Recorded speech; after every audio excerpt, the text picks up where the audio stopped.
All right. Good afternoon, everybody. I hope everybody's doing well. This is the first day of fall, I do believe. This is Sherry. I'll be your host for today's Traders Exclusive Strategy Series webinar. And we have a great lineup for you today. Dan Passarelli, Market Taker Mentoring, Jason Levitt with 11, Randy Howell of Traders State of Mind, and Dmitry Pargamanik and Will McBride, Market Chameleon, are going to be joining us. Please check out tradersexclusive.com. That's where we post articles and video clips with valuable trading tips and techniques. And it's also where you're going to find a recording of today's webinar. So before we get started, I need to share the quick disclaimer. You should carefully consider whether trading is suitable for you in light of your circumstances, knowledge, and financial resources. You may lose all or more of your initial investment. Opinions, market data, and recommendations presented here are subject to change at any time. Past performance is not necessarily indicative of future results. So settle in, everybody. Please take notes and write your questions down. And it's going to depend on our presenter if you can ask questions in the midst of their presentation. So our first presenter today is Dan Passarelli. He's going to talk to us about the short squeeze made simple and trading for huge profit opportunity. And I believe he's going to squeeze an hour into 45 minutes. So hold on, and I'd like for you to welcome Dan Passarelli. He's the author, he's a trader, author, and the founder of Market Taker Mentoring. Welcome, Dan.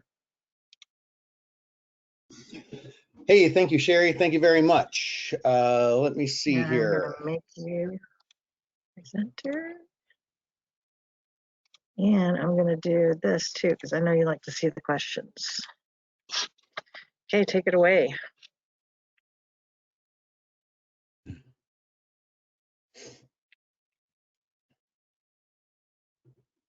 I see a green screen. Let's turn that camera off. There we go. Yeah. And yeah, I get you guys see my screen then, I guess, right? I can see that, trading the squeeze. All right. Hey, so this is Dan Passarelli, and I'm really excited to share with you this trading system I developed. Before I get started, I need to point out options are not for everyone. You should read characteristics and risks of standardized options before trading. Now I'd like to make sure that everyone here can hear me and that I can see your questions and that you can find the questions box you can participate to get the most out of this. Please go to the questions box on the GoToWebinar control panel and share with me on a scale of 1 to 10 how close you are to being the best trader you can be. On a scale of 1 to 10, 1 is the worst, 10 is the best. On a scale of 1 to 10, how close are you right now to being the best trader that you can be? All right, got a lot of folks that said yes earlier before I tricked them and let them know that it's a question. Gary's is an 8.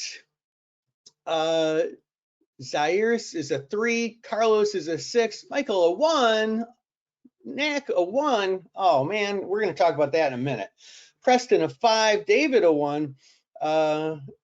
Pankaj is an 8, Lawrence a 3, Amber a 4, Manuel a 5, Jung a 5, Tim a 2, Curtis a 3, Randall an 8, Jeff a 4. We got a 3, 5, 2, 2, 2, 5, 4. We got a whole bunch of people. Well, look, this is all really great, but I'm going to tell you something. I was hoping not to see any 10s or 1s, because to me, like, those are the only wrong answers. And let me tell you why. Like, we're always learning, right? So the more you learn, the more you earn, right? And the best traders I know live by that and keep pushing forward year after year. So we shouldn't have any 10s, but we shouldn't have any 1s either. You're here. You showed up. Every step forward that you take puts you farther ahead. So everybody here is at least a 2. This is my promise to you. I'm going to share with you how you can spot huge moves before they happen so you can participate in the biggest trades in the market using my proprietary market scan to see when the trade is happening real time. And at the end of this presentation, I'll share with you how you can take the next step so you can start getting immediate results. Is that a fair deal? Yes, you liking this? Hit that questions box one more time for me and give me a big solid yes if you're loving that. Jennifer says yes. Lilith says yes. John says yes. We got Laurent, Raymond, Preston says yes, good deal. Dusty, Sterling, Gary, John, Randall says yes, absolutely. Cullen says yes. Erlin says awesome. I love it. Manuel says yes. You guys are great. And in order for you to get the most out of this, consider, making this about you. Turn off your cell phone and all that and let yourself get immersed in what I'm about to share. Let it become part of you. And be sure to stay till the end. The most important things come later. And I'm going to hold all questions until the end. This is a pictorial representation of who I am, what I do, and some of the organizations I've worked with. I've traded for years down on the floor of the Chicago Board Options Exchange, wrote 2 of the most popular books on option trading, and worked with every major options broker in the US and abroad as well. And I get to be on TV a lot, which is pretty fun. But this is also a slide of who I am, and this is the important stuff, right? The things that are important to me are my family.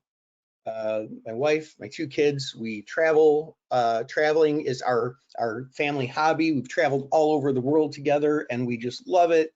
I also enjoy music, playing a band occasionally, enjoy food and wine. And these are the things that are important to me, and trading helps me be able to do them. I asked you before to think about your success level. I know some of you are just starting out, some are already doing pretty well, and some have been struggling. Whatever your success level is now, you believe you can always do better, right? That's the important thing. And maybe that means having a little more freedom to take some time off and play golf. Or because we have Airbnb, you could spend $2,000 because you have that extra disposable income from the market. So you can actually take that 3 to 5 day vacation to a dream beach home with the love of your life without having the financial responsibility of a $10,000 mortgage, right? Now listen, here at Market Taker, I'll never preach about how trading can get you that brand new Ferrari, because that's just not us.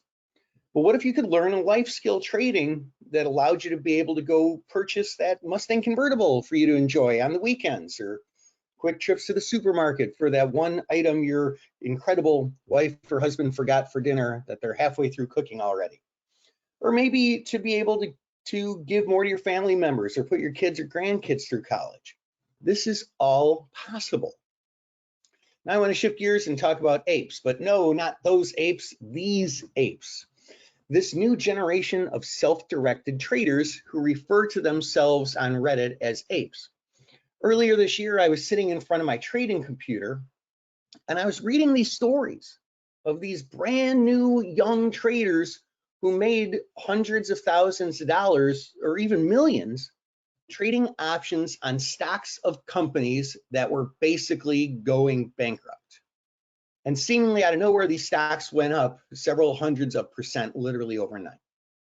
And these young folks who just started trading somehow found these stocks and got in before anybody else and made a ton of money. Like many of you, this is me, like many of you, I thought, how could these guys figure out a way to find these stocks when people like us who've been trading for years could not? It was embarrassing. It was demoralizing.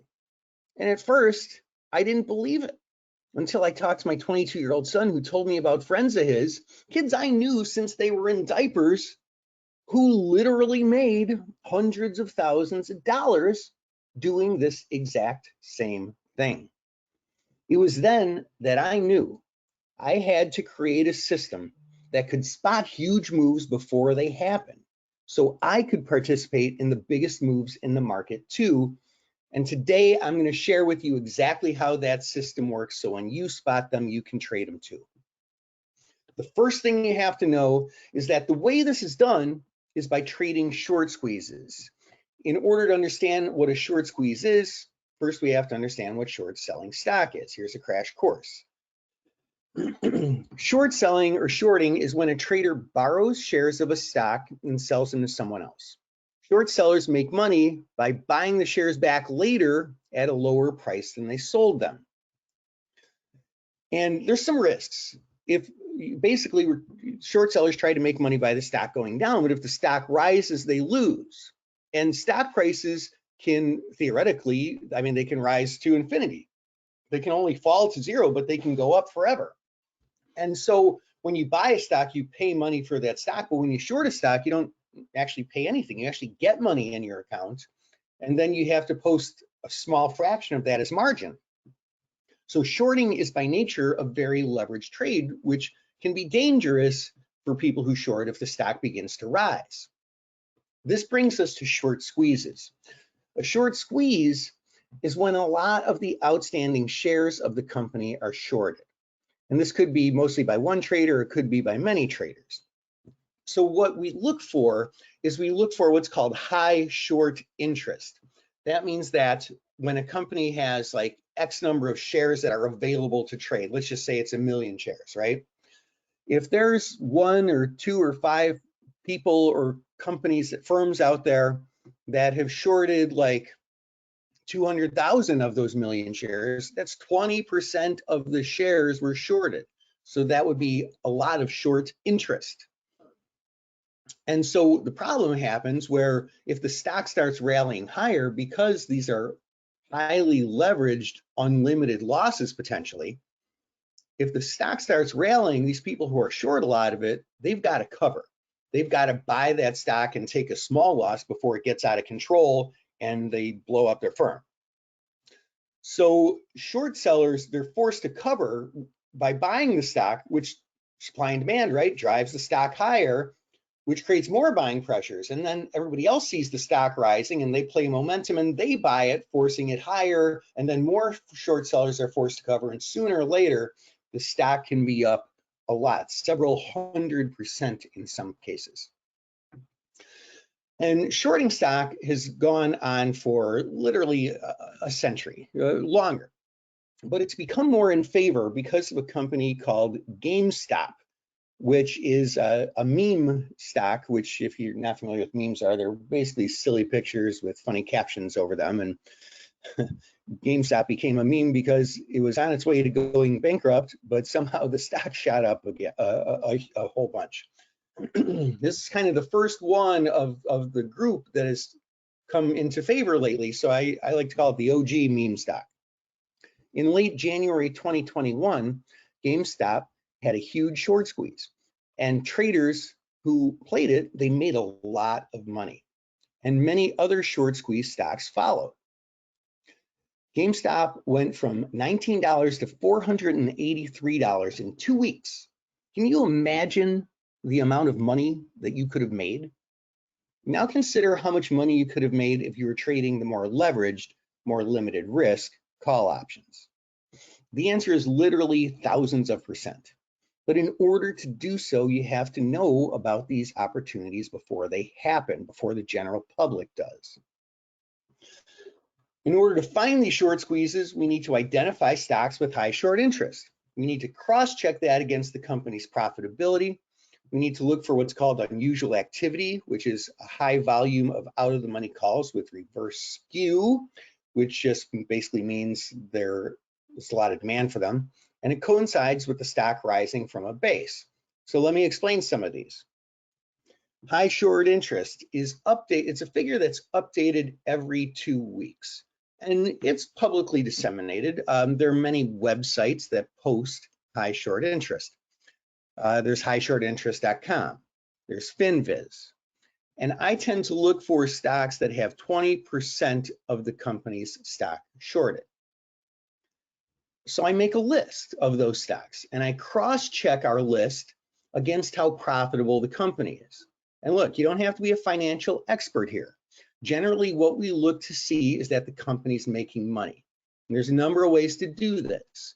If you're not familiar with some of the terms on the slide here, don't worry, I'm going to share where you can get a completely cross-checked list so you don't have to put in any of the legwork.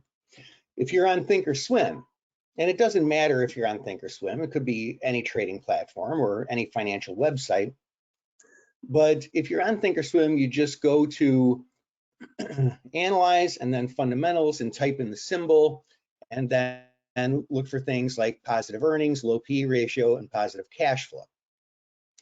Next, we look for what's called unusual activity. We're looking for big trades that happen that are out of the ordinary, that indicate what other traders are doing in the market, and see if we should follow along. This is the trickiest part of all of this. So many people oversimplify this part and they get frustrated because they can't make it work. We're looking for very specific data. Most amateur traders only look for volume, but we have to take it even farther. In addition to volume, the trade must be an opening transaction, meaning somebody's getting into a position. It also needs to be a buying transaction, meaning they're buying calls, not selling calls.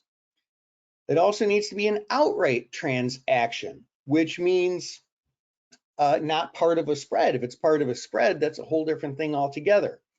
And we prefer sweeps, where one person just goes in and they're not testing the water, middling the market. They're just going and they're buying at the offer in big size, and it gets filled on a bunch of different exchanges. The important thing is, in order to make this work, it's important to get in shortly after the big trade happens.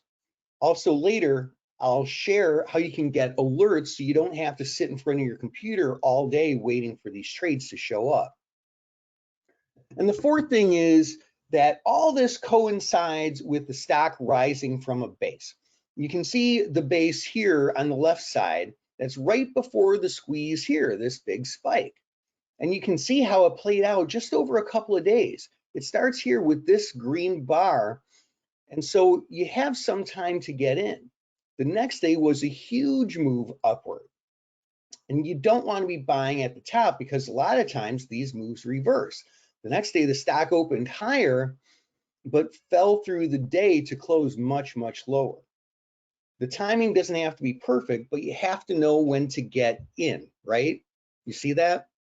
Do you see why it's so important to get the signal when the trades trigger? These moves are basically tipped off by other traders. They let you know when to get in. This is a unique strategy we use trading these short squeezes. And it's sort of the same strategy that Muhammad Ali used to defeat George Foreman in what has been called the greatest sporting event of all time, the Rumble in the Jungle. George Foreman was known for power and Muhammad Ali for speed. Ali was the underdog with 4-to-1 odds against him winning the fight. So he came up with what he called a secret strategy. And it's the same secret strategy I use and that I'm going to share with you now. Muhammad Ali knew the way to win was to wear Foreman down and wait for his opportunity. And so he backed up to the ropes, covering his face. He let Foreman hit him, delivering a lot of small punches that did very minimal damage, didn't score any points. And when there was an opening, Ali would attack. Small little losses for not much damage, and then boom, scoring some big points. The fight only lasted 6 rounds when Foreman got knocked out. Muhammad Ali's strategy, that he later referred to as rope-a-dope, worked.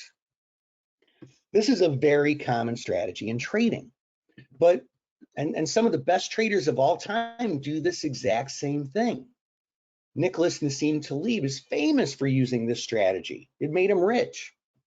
There were a father and son team of traders that I used to work with on the trading floor that used this strategy and made millions.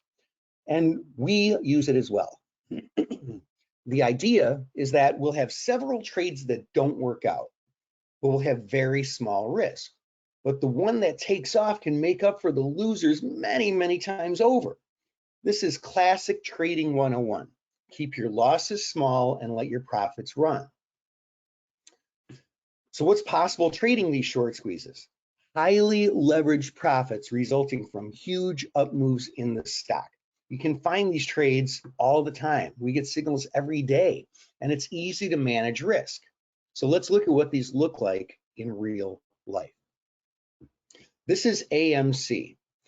A trader could have bought the May 25 calls at 73 cents and then sold them the very next day at 360 for a 393% profit. On one lot, that's $287. A 5 lot, it's $1,435. A 10 lot, it's $2,870. And on a 20 lot, that would be $5,740. This is CLOV, Clover. A trader could have bought the July 19 calls at $1 and sold the very next day at $8.20 for a 720% profit. On a 1 lot, that's $720. On a 5 lot, for those of you who are 5 lot traders, that's $3,600. 10 lots, $7,200, and a 20 lot is $14,400. Here's another one, SPRT. Here, you're gonna love this one. A trader could have bought on August 20th, the October 9 calls at $1.90 and sold on 7 days later, sold those calls at $24.70.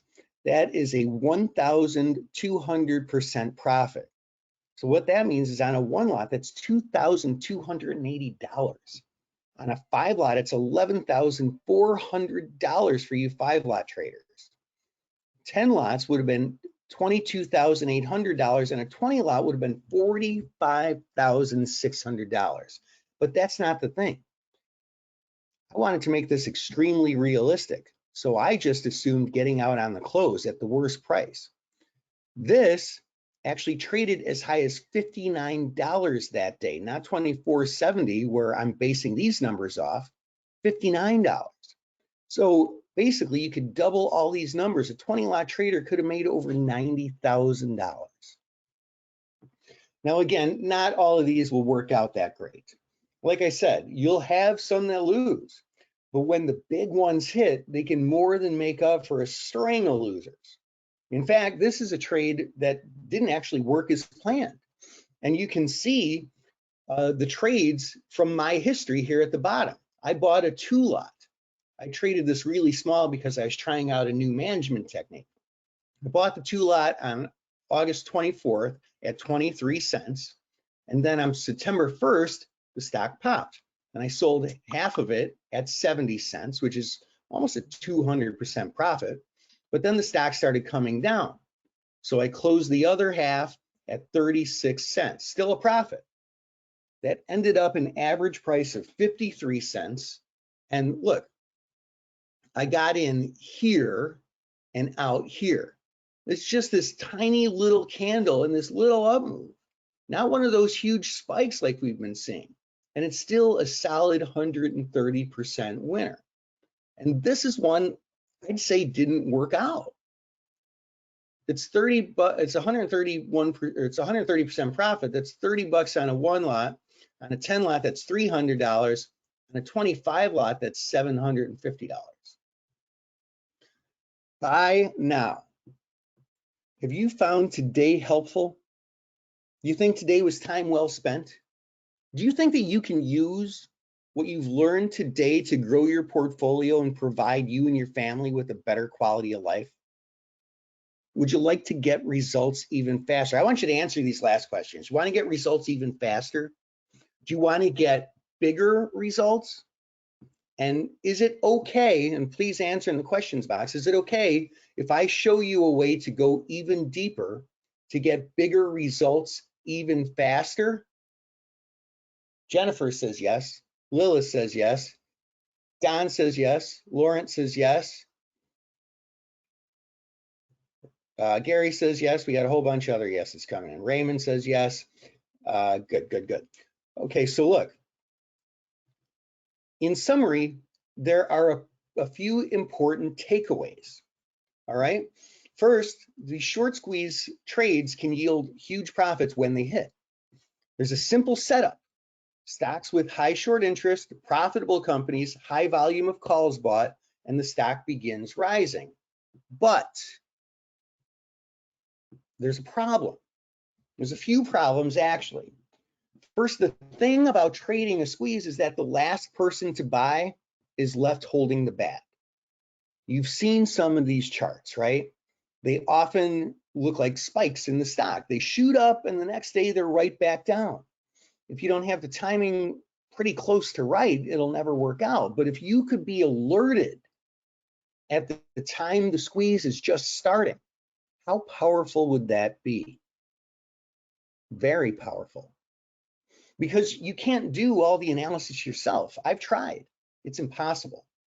With all the short squeeze candidates out there, you'd have to be in front of your computer all day long to spot one and then cross-check all the trade criteria to see if it's a real signal or a false signal. You couldn't monitor all of them real time. It's just not possible. You'd need an alert. So over the past 6 months, I've worked with our team on developing a solution. Options Radar alerts are officially here. Every day, you'll get real-time alerts when traders are buying a large volume of calls to open a new position and initiate a short squeeze. You'll be the first to spot huge moves before they happen, so you can participate in the biggest trades in the market using my proprietary signals to see exactly when the trade is happening real time. First, let me start off by talking about who the system is not for. Just to be clear, this is not for people looking for a get-rich-quick scheme. It's just not that kind of strategy. This is about having a system that drives consistent overall returns. This is not for people who like spending hours going through thousands of charts to find a decent trade. This is the fast track, the time saver. Your time is valuable. These trades can literally be made with a minute because all the information is right there. This also is not for wishy-washy procrastinators, overthinkers, wishy-washy people who see a good investment but can't make a decision to save their lives. Don't make good traders. But I know that's not you because you've invested the time in being here today. Because let me tell you who this is for. This is for you. If you want your trading to be easier and less time consuming. This is for you. If either you're new to options and want a simple, easy to follow system, or you're experienced and want to simplify your trading and enjoy some occasional huge winners. This is for you. If you can follow a few simple steps, and it's for you if you're willing to invest in yourself. You now have a new opportunity to participate in the biggest moves in the market, to get real-time alerts you couldn't find on your own with enough time to get in on the trade. We've created a simple, complete system that anyone can follow. We manually scan the market and update the basket of high candidate stocks real time for you. We scan the internet for the top stocks most likely to experience a short squeeze and cross-reference them against profitability and 7 other proprietary trade criteria to maximize chances of catching an early signal. Then you have password access to real-time trade signals sent directly from the Chicago Board Options Exchange.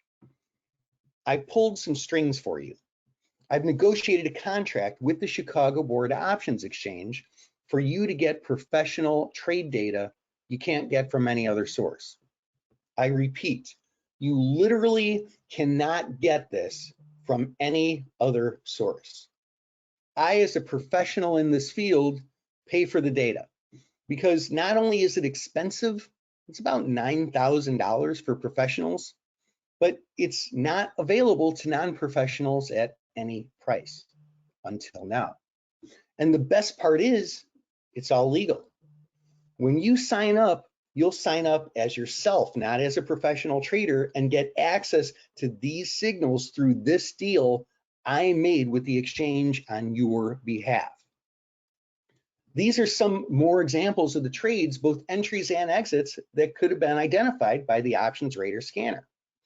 A trader could have bought the BGFV 20 calls at $1 and 6 days later sold them at over $13 for more than a 1,300% profit.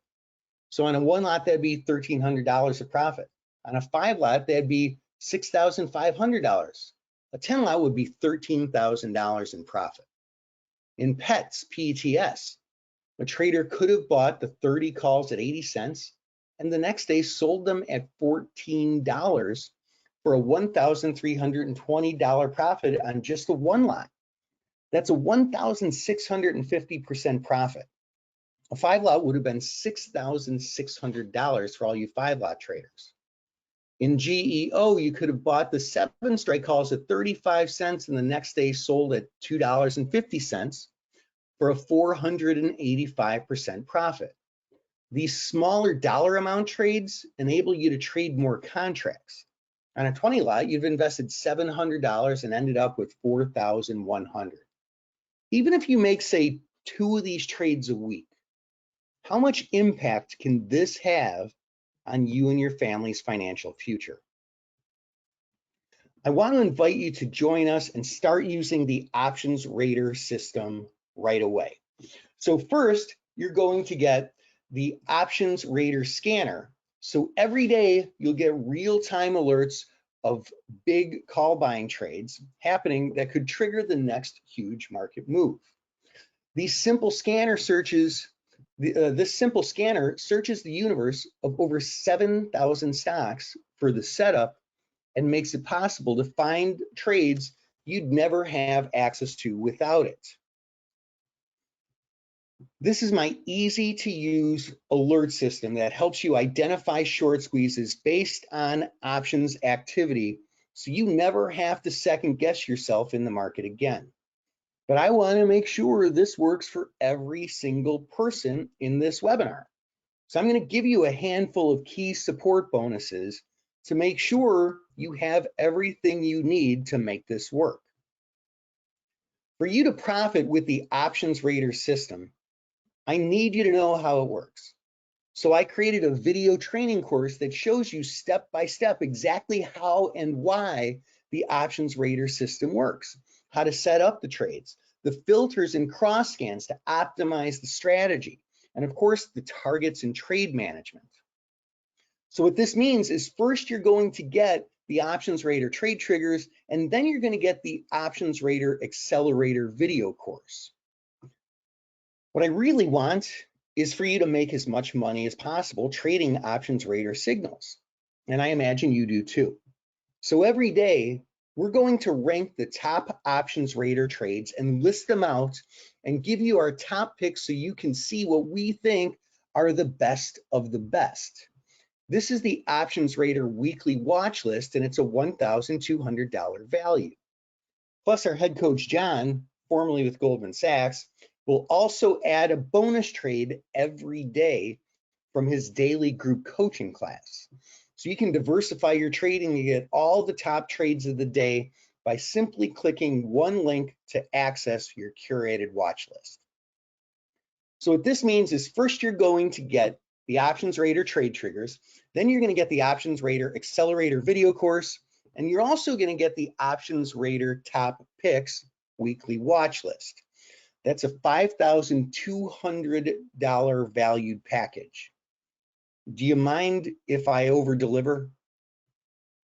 The bottom line is we know it can work for you because we're going to make sure you have all the training you need to make it work. Look, you wouldn't perform surgery on someone if you didn't know what you're doing, right? I would not let you perform surgery on me if you didn't have any training. So before you even get this powerful tool in your hand, you're going to get the Options Rater all-day boot camp.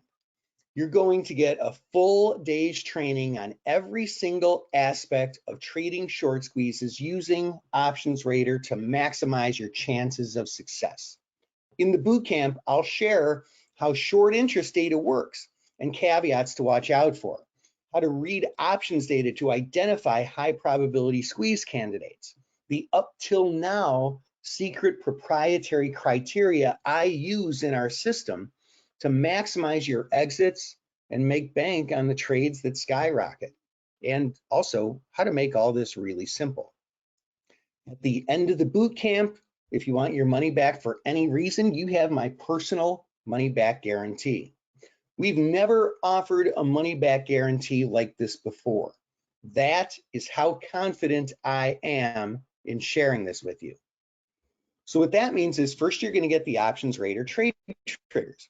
Then you're going to get the Options Rater Accelerator video course. Then you're also going to get the Options Rater Top Picks weekly watch list. And finally, you're going to get the Options Rater All Day Boot Camp. Options Rater works on all platforms.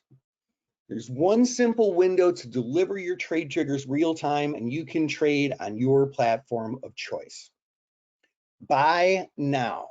You can see why the Options Rater trading system is a steal even at $10,200. If all this did for you was identify trades that had profit returns of 485% or 1,650% or even 1,300%, the question you need to ask yourself is, would it be worth it? Yes and yes. But you're not going to pay $10,200 today. Because you have made the investment of being here live on this training and for being my action takers, you are the elite. You're better than the millions of other traders out there, the millions of other traders out there. And I want you to have the results that you deserve. Get started today for a one-time small, easy investment of only $497. But you have to be one of the first 25 new members today. And you have to take massive action by going to markettaker.com/now. That's market as in stock market, taker as in take what's rightfully yours, 2 T's in a row, markettaker.com/now, 1, 2, 3, go. Just to recap one more time. When you open your browser and go to markettaker.com/now and sign up today, you're going to get access to the Options Rater alerts. That's going to identify the highest probability short squeeze trades in real time. On top of that, when you're one of the first 25, you're going to get instant access to the Options Rater Accelerator video course to get you up and running right away. You'll also get access to the Options Rater weekly watch list with my top picks. These are the best of the best trades that I'm looking to trade within the scanner by following the exact trades that I'm looking for to place with the scanner. Lastly, when you open up your browser and type in markettaker.com/now and lock in your Options Rater All Day Boot Camp, this way you'll be able to take this powerful tool and maximize your success with it. You'll literally have everything you need to select the optimal trades every time. But you have to take action right now and be one of the first 25 members. Now, I've been talking for about, 38 minutes. And so I'm going to take a quick 15-second break and get a quick drink of water and check with my team to see how many of these spots have been taken. And I'll be right back to answer all your questions before we end this training. All right, so give me 15 seconds and I'll be back in 1 second.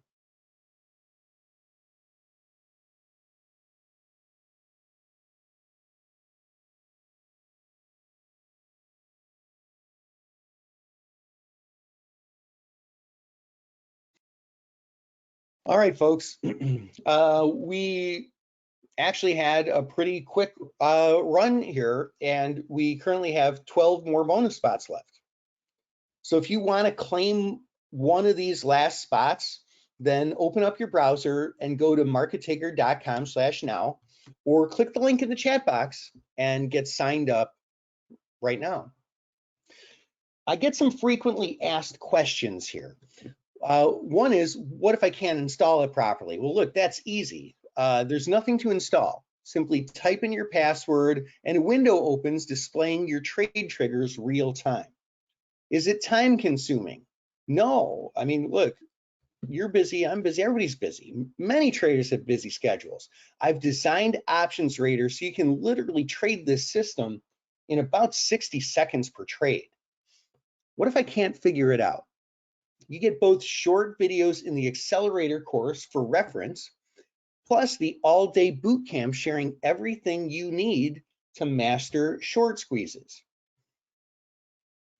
So go to markettaker.com/now and be one of the folks who joined us today. Like Jennifer from South Haven, Michigan. Welcome, Jennifer.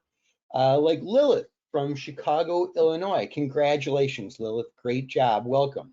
Like Don from Lubbock, Texas. Congratulations, Don. Thank you. I'm going to welcome the rest of the people in just a second, but I know I've only got 5 minutes here, and so I want to make sure we get through all the questions. RS says, can you explain what is in the all-day boot camp? Yes, absolutely. So the all-day boot camp talks about valuation of stocks, what shorting is, what short squeezes are, what unusual activity is, how you find it. I literally just tell you like all the trade secrets of what is in the scanner, because I want you to deeply understand what happens when you get those signals and what they mean, so that you can maximize your success and be as successful as possible. So it's an all-day boot camp. You don't see the link in the chat box, Sterling? I can take care of that, or Sherry can. Take care of it. I just put it, okay. I responded in questions, and I think Sherry's putting it in the chat box, so you can just go ahead and click that link and you'll be all good, guys. And welcome in advance, Sterling. Ivan says, are there any real trade results that show how much you gain by doing this strategy? Yeah, I put some in the presentation, yes. Ron says, yeah, Ron, some of them were, well, none of them are theoretical. They're all actual real prices that traded that day. And then, you know, like I also showed my actual trade results, like literally screenshot. So, I mean, nothing's theoretical. Like they're all, like I showed you, like you could have traded at those prices. All right. Do we have any? Oh, and so welcome all our other folks. Welcome Arnaud. Welcome Thomas. Welcome Michael. Welcome Misha. Welcome Abu. Welcome Stephen. And let me get back to some of those later. All right. Do we have any further questions before we call it a day here? Any further questions before we call it a day? Because we've got some really, really great speakers coming up here, and I want to make sure that I don't go over my time. Nobody likes when that happens. Well, oh, okay. I have a question here. What day is the boot camp? The boot camp is this Saturday. So there is a big time limit. I need you to join now so that you can get your username and password, get an email that gives you everything you need to log in.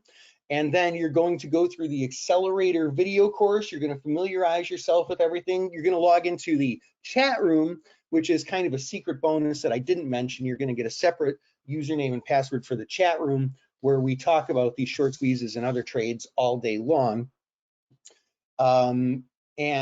And then you'll be ready for the boot camp on Saturday.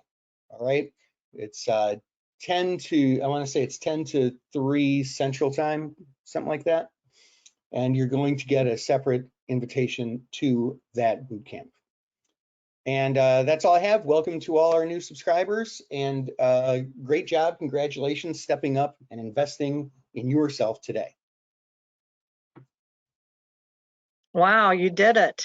You have 1 minute to spare. Is there anything you'd like to add?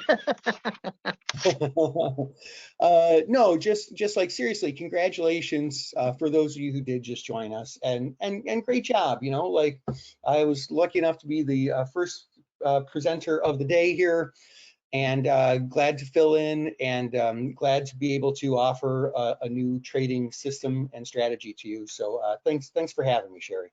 Yes, I really do appreciate you stepping up with such a short notice, and I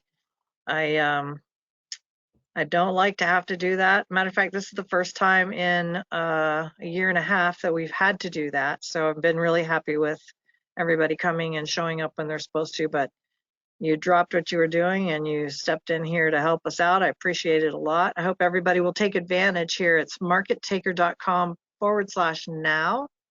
That is an amazing offer, and I know that you will not regret getting right on in there and taking advantage of that. So I thank you, Dan. Have a wonderful day, and I look forward to seeing you again real soon. Sounds great. Talk soon, Sherry. All right. Bye-bye now. All right, folks, I'm going to bring it back to my slideshow. I want to introduce our next speaker who is waiting now. Let's see.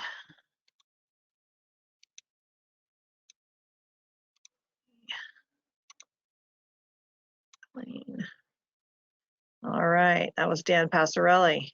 Now, I want to remind you that if you have to go early, we will automatically send you a replay link in your email later, and you can watch this as a replay if you go to tradersexclusive.com, and it's /archived_webinars. You don't need the last slash. It's just part of what it does.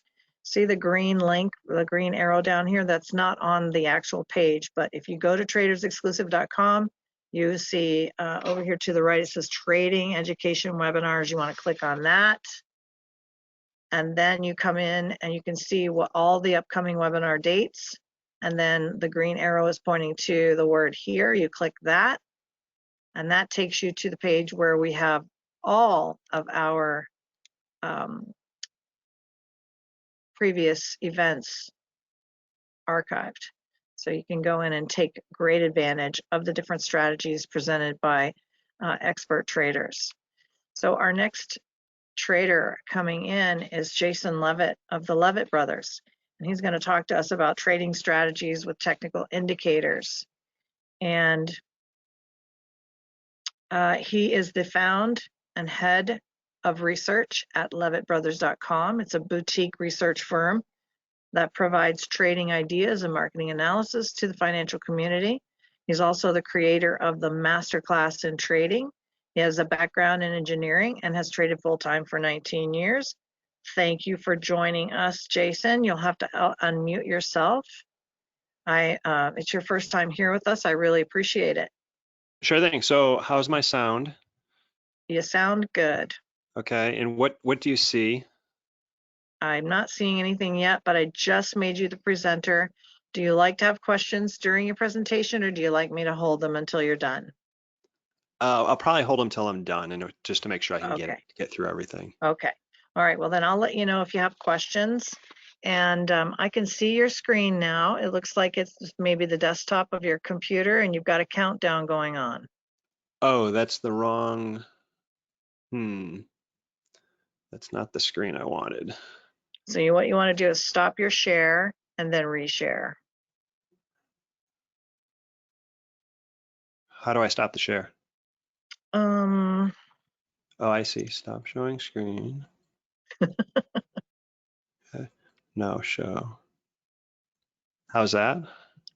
No, you still have the same one. So when you go to share your screen, it'll ask you which one to share. Yeah.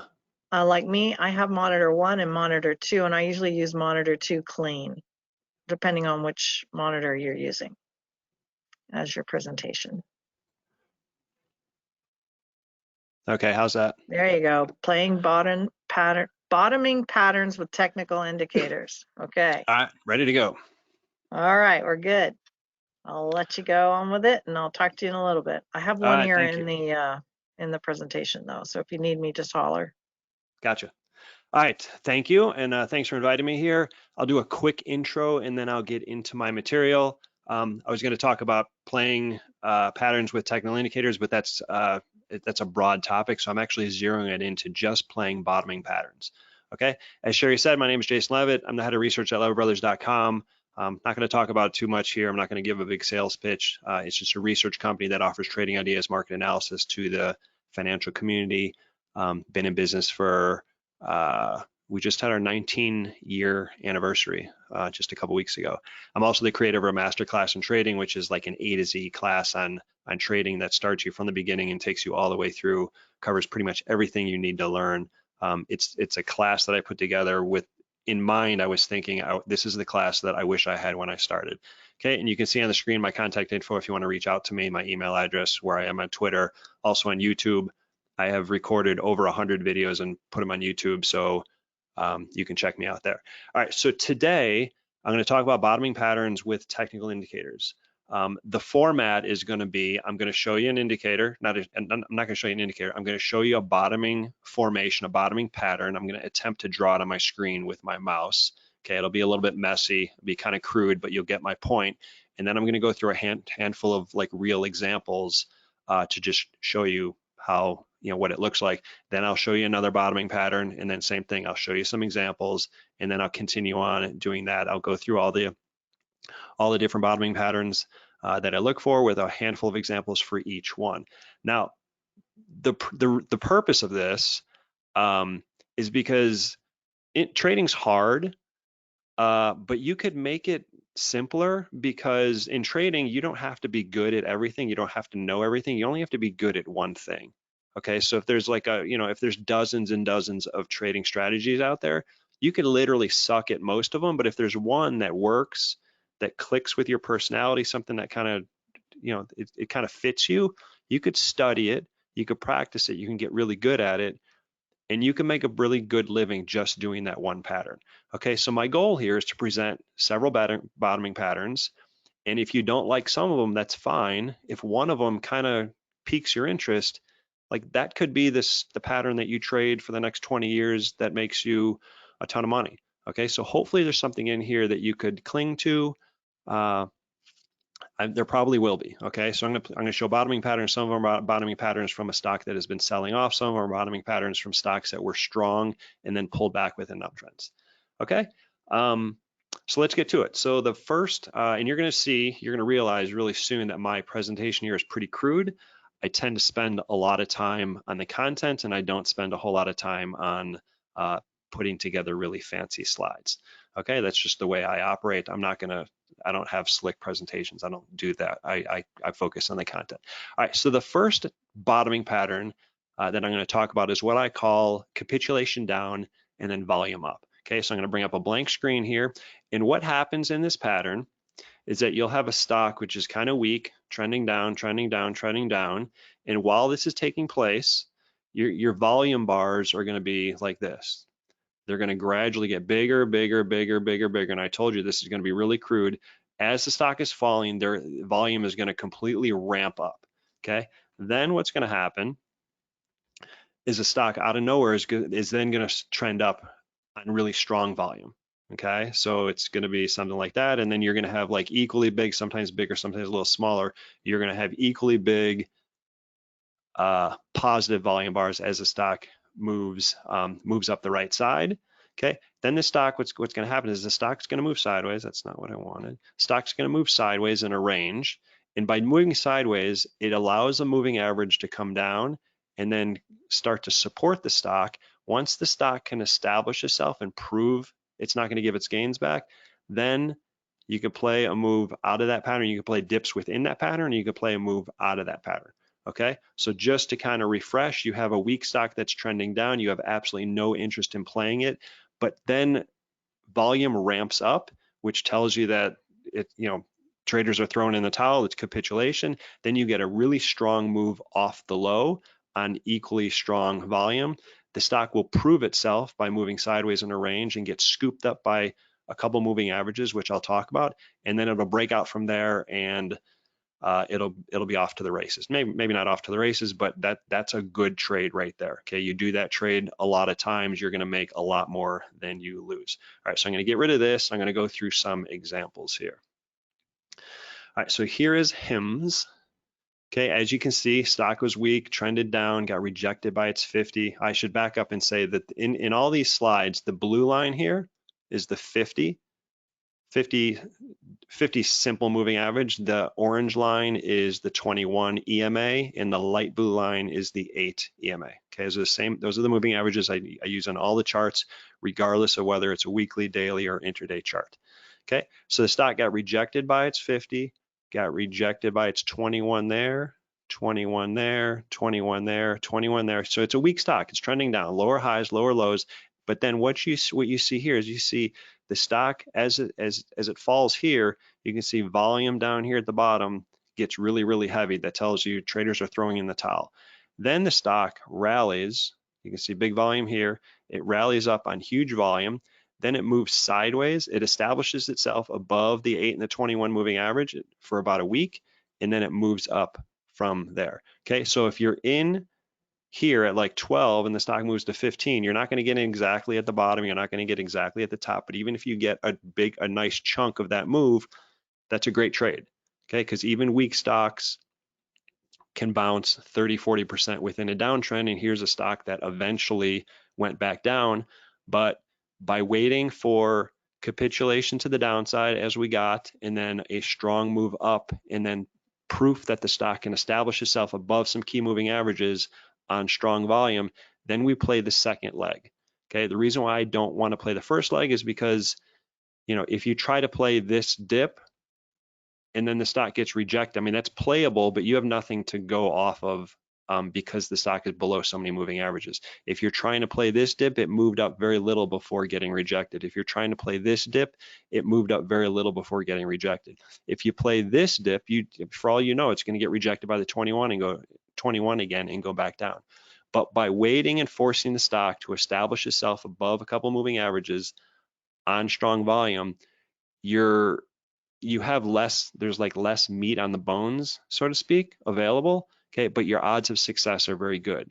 Okay, this trade didn't really work out. Neither did this one. Neither did this one. This one eventually did. Okay, but so if you try to pick a bottom like this, the odds of success are pretty low. If you wait till the stock establishes itself here, you're not going to make as much money, but your odds of success are much greater. All right, let's go to the next example. All right, so here's Palantir. Okay, it was a weak stock, trended down, support over here, pattern here. So then the stock sells off hard here. You can see volume ramping up. This day here was earnings. It got the stock back to its 8, which it got rejected. Then what happens is the stock moves up. Volume is kind of average here, but then volume picks up really strong over here. Okay, so the stock establishes itself above some key moving averages on strong volume after it had, gone through a capitulation type phase. Okay, it establishes itself, and then you can play a move out of that. Okay, so even if you're playing 23, 24 and you're getting out 26, 27, you got a 3 or 4 point move, which is not bad. If you can do that over and over and over, you're doing very well. Okay, so I'm not looking to play the first move off of a low. I wait till the stock establishes itself above some key moving averages, then I play the second move. Okay, but it all started in this case with a capitulation to the downside. All right, next up, XPEV. Okay, weak stock, moved down, got some support here. You can see it like a descending triangle. You see as the stock moved down here to a new low, volume over here ramped up. It was very strong. Then the stock moves up here. Volume over here on the upside was very strong. You can see right here, it starts establishing itself above the 8 and 21 moving averages, and then it moves up from there. Okay, I'm not guessing a bottom over here. I'm waiting till the stock moves up on strong volume, establishes itself above a couple moving averages, and then I'm going to buy a dip within this range using some technical indicators on some intraday charts, and then I'm going to either add, and then if you don't do that, then you could play the breakout from this. If you do buy a dip within the range on intraday charts, then you could add to it for the, when it actually breaks out and starts trending. Okay, and then when it starts trending, it often will ride the 21 or the 8 up until it runs out of gas. Okay, so again, capitulation on the way down, and then strong volume on the way up, establishes itself above some key moving averages, and then you go from there. Okay, it's not 100% mechanical, but it's a little bit mechanical in the sense that you're not guessing when to buy or what to buy. You're going to wait for the stock to tell you, hey, buy me because I'm acting like this. All right, next is Unity. All right, so what we have here is you have a stock that was pretty strong, moved up, got support from the 21, support from the 21. This would be considered, a pullback within a downtrend. And notice here, as the stock just it fell kind of hard here. Okay, so at first it was a pullback within an uptrend. Then it kind of like the bottom fell off and you fell out, and you can see the volume ramped up here. So there's a little bit of capitulation goes on. Stock moved up, volume was not very strong, but then there was a delayed volume surge right here. Okay, then the stock moves sideways and establishes itself above the 21-day moving average, and then it moves up from there. Okay, so this one had a delayed volume to the upside, but it still had the components. We had capitulation to the downside, we had strong volume to the upside, we have a sideways movement to allow some moving averages to start supporting it, and then the stock moved up from there. And as a bonus, this one you could this one moved sideways long enough that you could actually draw a trend line in there, and you could see how the stock was kind of getting squeezed between resistance and those moving averages to the bottom. Stock breaks out and runs up. Okay, that's a really good one. All right, so let's look at one more example and then we'll move on to the next pattern. All right, here is RLX. Okay, obviously weak stock, turned back by the 21, rode its 8 all the way down, traded sideways in a pattern for a couple weeks, and then it had capitulation to the downside. You can see these candles right here, you can see volume right here. So these are the biggest volume days, going back a couple weeks. Okay, but that was immediately countered by some huge upside volume as the stock came up, establishes itself above the 8 and the 21, and then it moved up from there. Okay, so if you're a buyer in here in the 525, 530, 540 range, stock moves up to 7. Even if you don't get the perfect entry and exit, you still have a chunk that you can make. Okay, that's a really good example of a weak stock that's trending down, capitulation to the downside, huge volume to the upside, establishes itself above some moving averages, and then it goes from there. Okay, so if you're guessing, you don't really want to guess. One of the points I'm trying to make here is that if you're guessing, is this a bottom? Well, it got rejected by the 8. Is this a bottom? Well, it got rejected by the 21.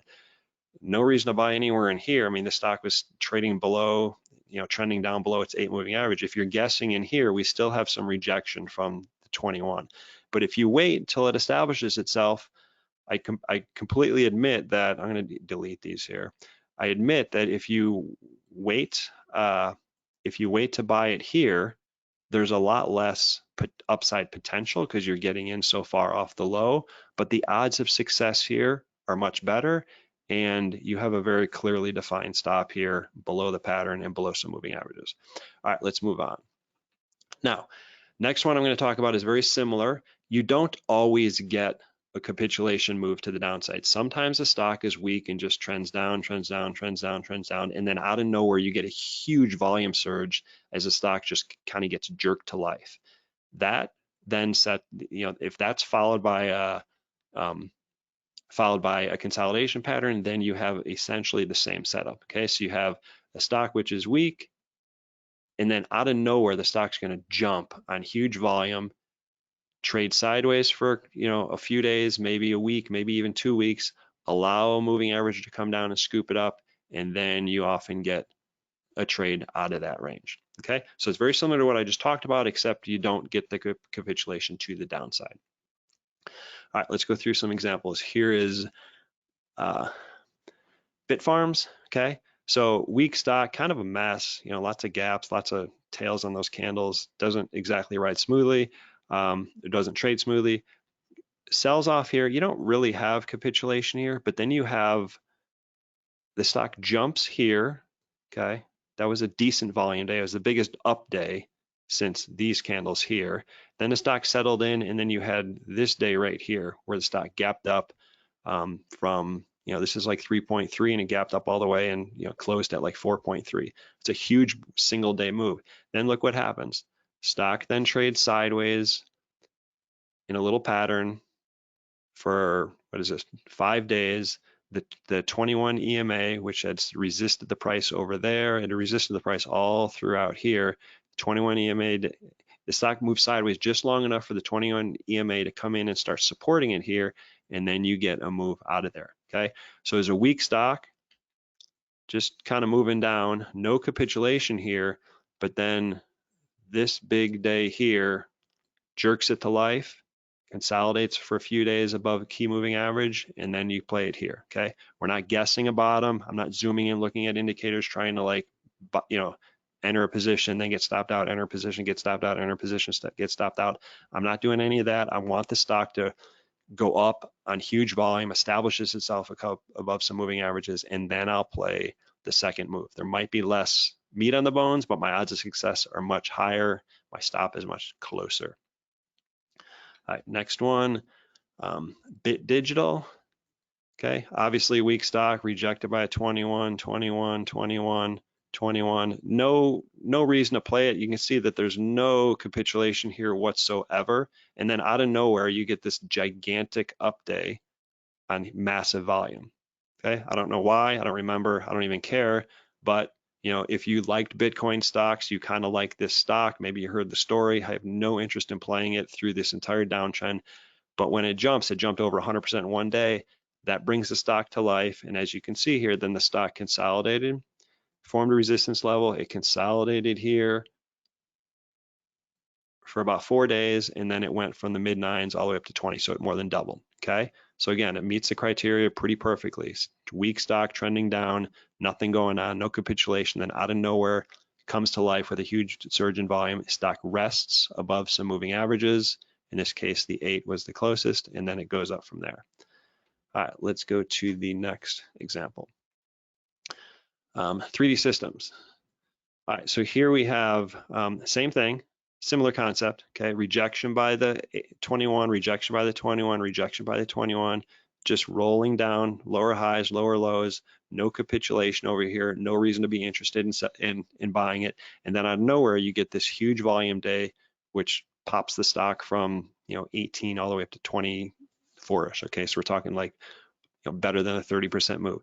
The stock then moves sideways in a consolidation pattern, allows the moving averages to curve, to kind of come around and cup it. I could also draw, at this point in time, I can also draw a trend line in here. I'll draw it here in red, so you can see like some support there, resistance there, and resistance there. So now we have a bottoming pattern with this big volume surge here, and then the stock moves out of that and becomes a good trade. Okay, so you're buying. So what I do here is when the stock jumps like this on huge volume and starts to consolidate here, I'm buying dips within the pattern here, and then I'll add on a breakout here, and I'll ride it up as much as I can. Okay, I'm not going to talk about managing trades here because I don't have enough time. It's outside the scope, but that's generally what I'm looking for. A stock that's trending down, lower high, lower lows. I have no interest in playing it, but the big volume up day brings it to life. And when the stock can move sideways into some moving averages, then you can play that. Okay, if you get in somewhere in here, if you're buying in 22, 23, wherever, adding on here, and then you're riding up to 30, it's a solid trade. If you could do that over and over, you're set. Yes, I said at the beginning that the key a key to trading is you don't have to be good at everything. You don't have to know everything. If you can hone in and you identify a single setup that works and kind of clicks with your personality, then you can study that, practice it, get really good at it. And, I don't want to say you're set. It still takes work, but you can take a very complex and competitive field and you can narrow it down and make it pretty simple. All right, next is Fisker. All right, so we have a weak stock trending down, okay, reject. You can see here like support from the 21, support from the 21. Then obviously this is a kind of an inflection point here, got rejected by the 21 here. And what we have here is there's no, as the stock's falling here, there's no capitulation here. We got some stronger volume, but there's no capitulation.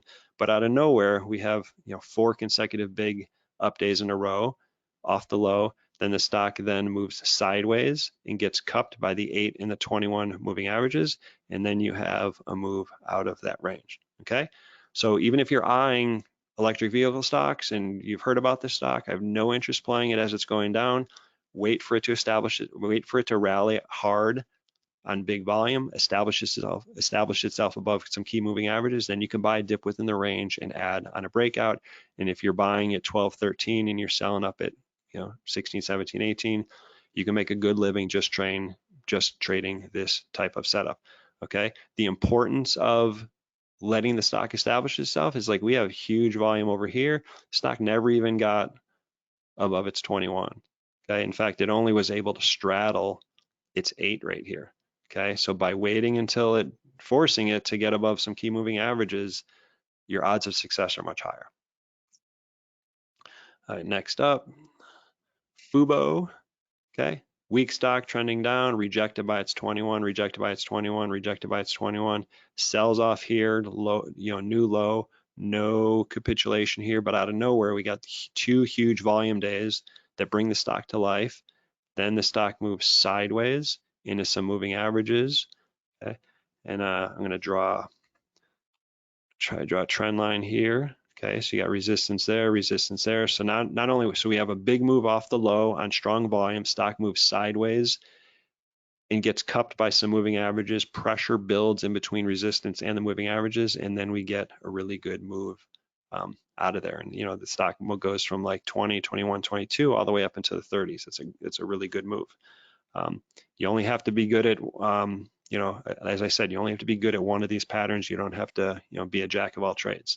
Let's go through another example. Now, the reason why I'm showing a lot of examples is because, as I've said, once you find a really good setup that kind of clicks with you, that jives with you, you then got to study it and practice, okay? So once you find it, you should start building a library of these setups. You should literally start collecting these setups, put them in a folder, and actually study them, look at them, go candle by candle and study them. Okay, so I'm showing you a lot of examples just to kind of start training your eye to see what I see. And if one of these bottoming patterns kind of clicks with you, then you're going to take the ball and go running with it. And you yourself are going to look for these setups and build your library so that you can then study them and start practicing them and start getting better at them. All right, so here is Givo.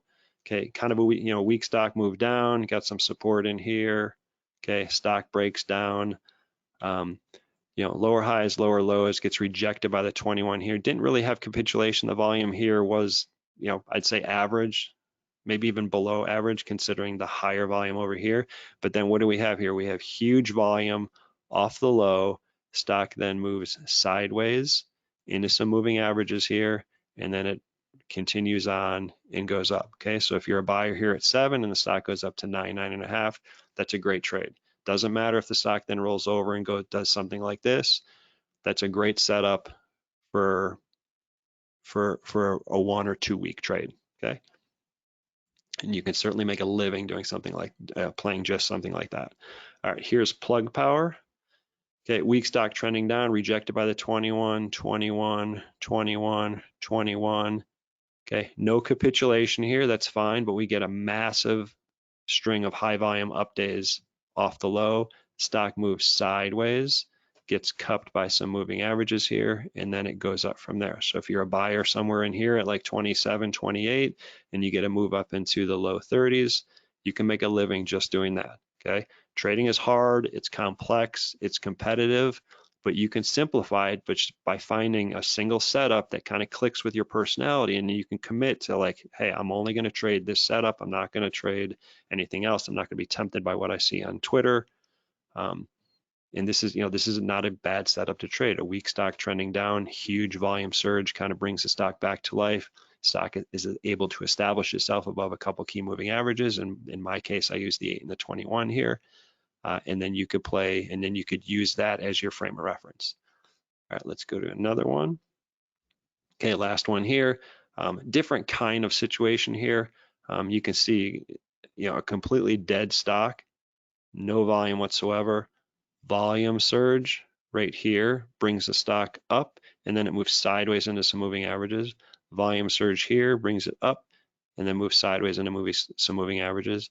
Volume surge here brings it up, and then again dip to some moving averages.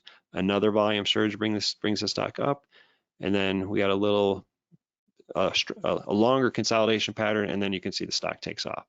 Okay, so volume, almost regardless of the case, could set the stock up, brings it to your attention, puts the stock on your list, and then wait for the stock to establish itself above some key moving averages, and you can play a breakout from there. All right, let's go to the next pattern. And this is just a simple breakout from a base. Okay, sometimes we don't have a downtrend that precedes the move up. Sometimes we just have a stock that's trading in a base, and then you get a move out of the base, and I'll kind of show you how this will go. All right, so you have nothing more than just a stock that's kind of trading in a base, okay? And you can draw some probably trend line somewhere in there, something like that. And then you're gonna get a move out of the base. The stock establishes itself above some key moving averages. You're gonna get some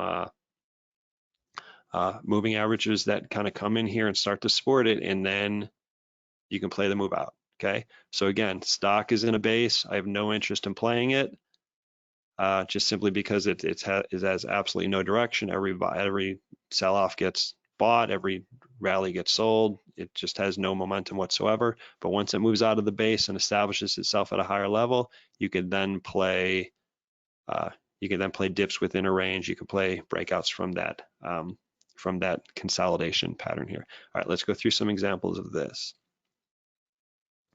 All right, here is CAN. Okay. Stock traded in a base, as you can see, completely directionless. No reason to get excited about the stock at all. There was an update here, which definitely brings it to your attention. It definitely makes the stock possibly playable, but as you can see, it dropped back down below moving averages. But it wasn't until you get over here, the stock moves out of its base. You had strong volume there, strong volume there, strong volume here. So stock moves out of its base. And then at that point in time, it becomes like, if you consider the charts to be a little bit of like a green light, red light system, that like while it's trading in here, the light is red. There's no reason to get excited about it. But when it can establishes itself above the base and you get moving averages that start trending up and start supporting it, and you have volume down here that support it, that tells you that some bigger traders are starting to accumulate their positions, then the stock becomes playable, and you can see what happened here. The stock moved from mid 2s all the way up to 7. Okay, next example, Cflt. All right, so here this base is a lot smaller. Okay, stock went public over here. You can see it went did well, then it gave everything back, traded in a small base here. Even if you know something about the company and you're kind of excited to play it, it's not really playable while it's trading in the base. In my eyes, the light is quote unquote red. You can see the 21 coming in here and rejecting the price. So let it go. Once it moves up, establishes itself above some key moving averages. In this case, it moved up quite a bit, moved sideways here and got cupped by the 21 there. Then it moved up from the mid 50s all the way up to 70. Okay, ideally, I'm going to delete these lines here. Okay, ideally, the stock would move up and then move sideways like this and allow for a bigger breakout. In this case, the stock went up quite a bit after breaking out of the base. It happens. That's just the way it goes. Okay, but my point here is just to kind of give you an example of a stock trading in the base. Wait till it breaks out, establish itself above the base, get some support for some moving averages. I also use some indicators to time an entry, and then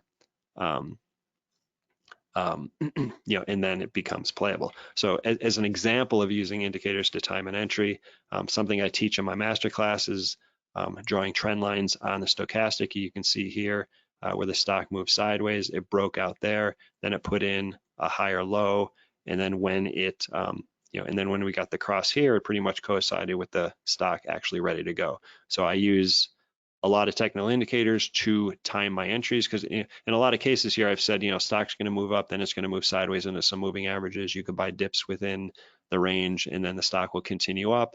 I use technical indicators to time those entries And I teach that in my master class, which I'll talk about a little bit later. Next up, here is HUT. Okay, big base. As you can see here, okay, hard to get interested in trading the stock. It's, is below $1 trading in a base, but once it moved up here and established itself, it came down, tested the 21, based here, and then moved up, it then becomes playable. Okay, and as far as using indicators, you got the the MACD crosses up, it crosses down, but then recrosses up, and at the same time, the stochastic had crossed and moved up there. So from a timing standpoint, if you wanted to buy there or buy there or buy there, using some technical indicators actually gives you a timing mechanism to time your entry, as opposed to, hey, I like the stock, it broke out, volume's good, et cetera, et cetera. It's coming down to test a moving average, but you don't know if it's going to test over here for 2 days or for 6 days. And I use technical indicators to help time my entries there. All right, next example, here's Copen. So another base, nothing interesting, don't have any interest in playing it. Then out of nowhere, the stock breaks out, okay? And that's the whole point. Once it breaks out, then you're looking for the stock to move sideways, get cupped by some moving averages. You could play dips within the range there, and then play the move out, okay? And just like some other ones, you have MACD crosses up, MAC comes down and tests, and then it moves up from there. I call this a kiss. Okay, and I call this, and this here is my cross. I have a certain setup that I call my kiss and cross, where you get a kiss from the MAC and a cross from the stochastic, and that's a good timing mechanism to get into a stock. It's just one of the things I used in order to get in, rather than having to guess when to get in. All right, let's go through a couple more examples, and then we'll go to the next pattern. And I don't know how much time I have. Maybe I have like 12 minutes or so to go. You'll have to tell me. Kick me off if I talk too much here. You have about 9 minutes, but you could take a couple extra, because I think we might have run a little into your time with the last person. So that's good. All right, so here's right.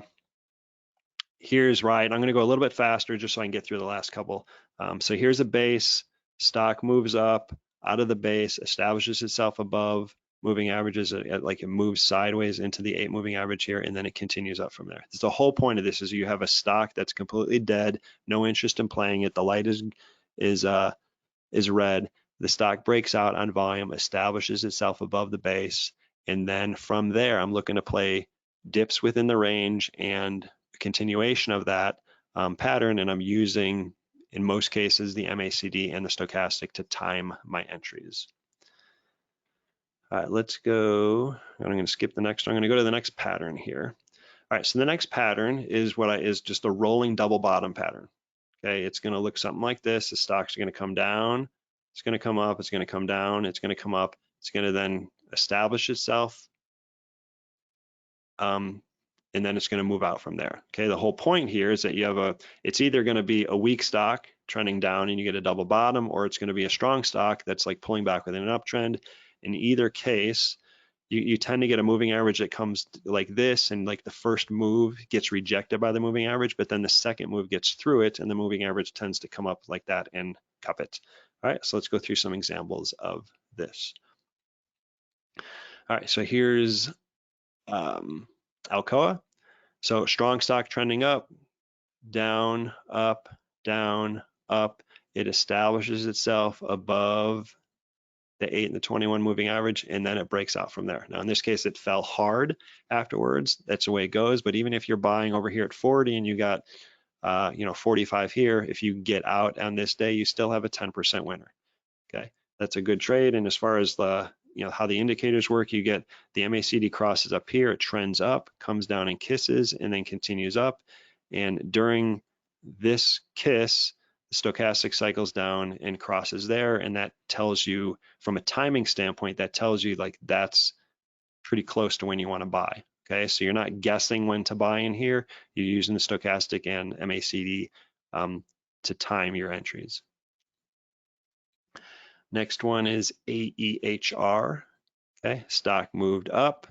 We have, there's one bottom, there's 2 bottoms. Stock establishes itself above the 8 moving average, and then it continues up from there. Okay, again, that's a pretty chart. Okay.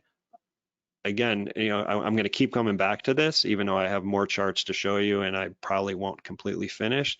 I want to drive home the point that to be a full-time trader, you don't have to know everything. You don't have to be good at everything. If you can just find one setup that works and clicks with you, you study that, get good at that, practice that, and you can make a living just trading that one pattern. So here's something. Here's a rolling double bottom pattern, consolidation above key moving average here, and then it goes up from there. And if you're a buyer here at 7, 7.5, and it moves up, 10, 11, and you can do that over and over and over.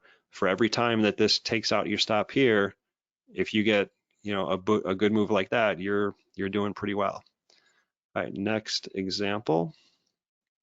Here is YMM. Okay, stock went public over here, trended down. We got 1 bottom, 2 bottom, comes up, establishes itself above key moving averages, and then moves up from there. Okay, you see these all the time. Now, these don't just appear on the daily charts. I've showed you lots of daily. Every example I've shown you here is a daily chart. They often play out on intraday charts. So here's GLBE, 15-minute chart. Just the other day, stock moved down, moved up, moved down into the next day, moved up. Consolidated right here. We had like 4 candles above the 8 and the 21 moving average, moved up sideways, and then it's just continued up from there. Okay, so it's a really good, it's a really good pattern to play even on an intraday chart. And as far as my kissing cross trade, here you got the MACD crosses, comes down and kisses, and then continues on. And during this pullback here, the MACD comes down and kisses, the stochastic crosses, and that's a good entry. And then you could add later on. Okay, one more example of this. Here is Palantir. This is a 5-minute chart just the other day. Stock was moving down, came up, moved down, came up, establishes itself, consolidates for, moves sideways into some moving averages, and then it moves up from there. Okay, so let's go to the next pattern. The next one is just, I'll call it a rounding bottom pattern. Okay, it's it just means the stock's going to probably fall down. It's going to have like a big sometimes drawn out rounding pattern, and then it's going to move up and then have a consolidation pattern on the right side. So it's very, all of these have some similar characteristics. It's some sort of rounding pattern, consolidate here that allows the moving averages to come and cup it and support it, and then you're going to be able to play a move out of that pattern.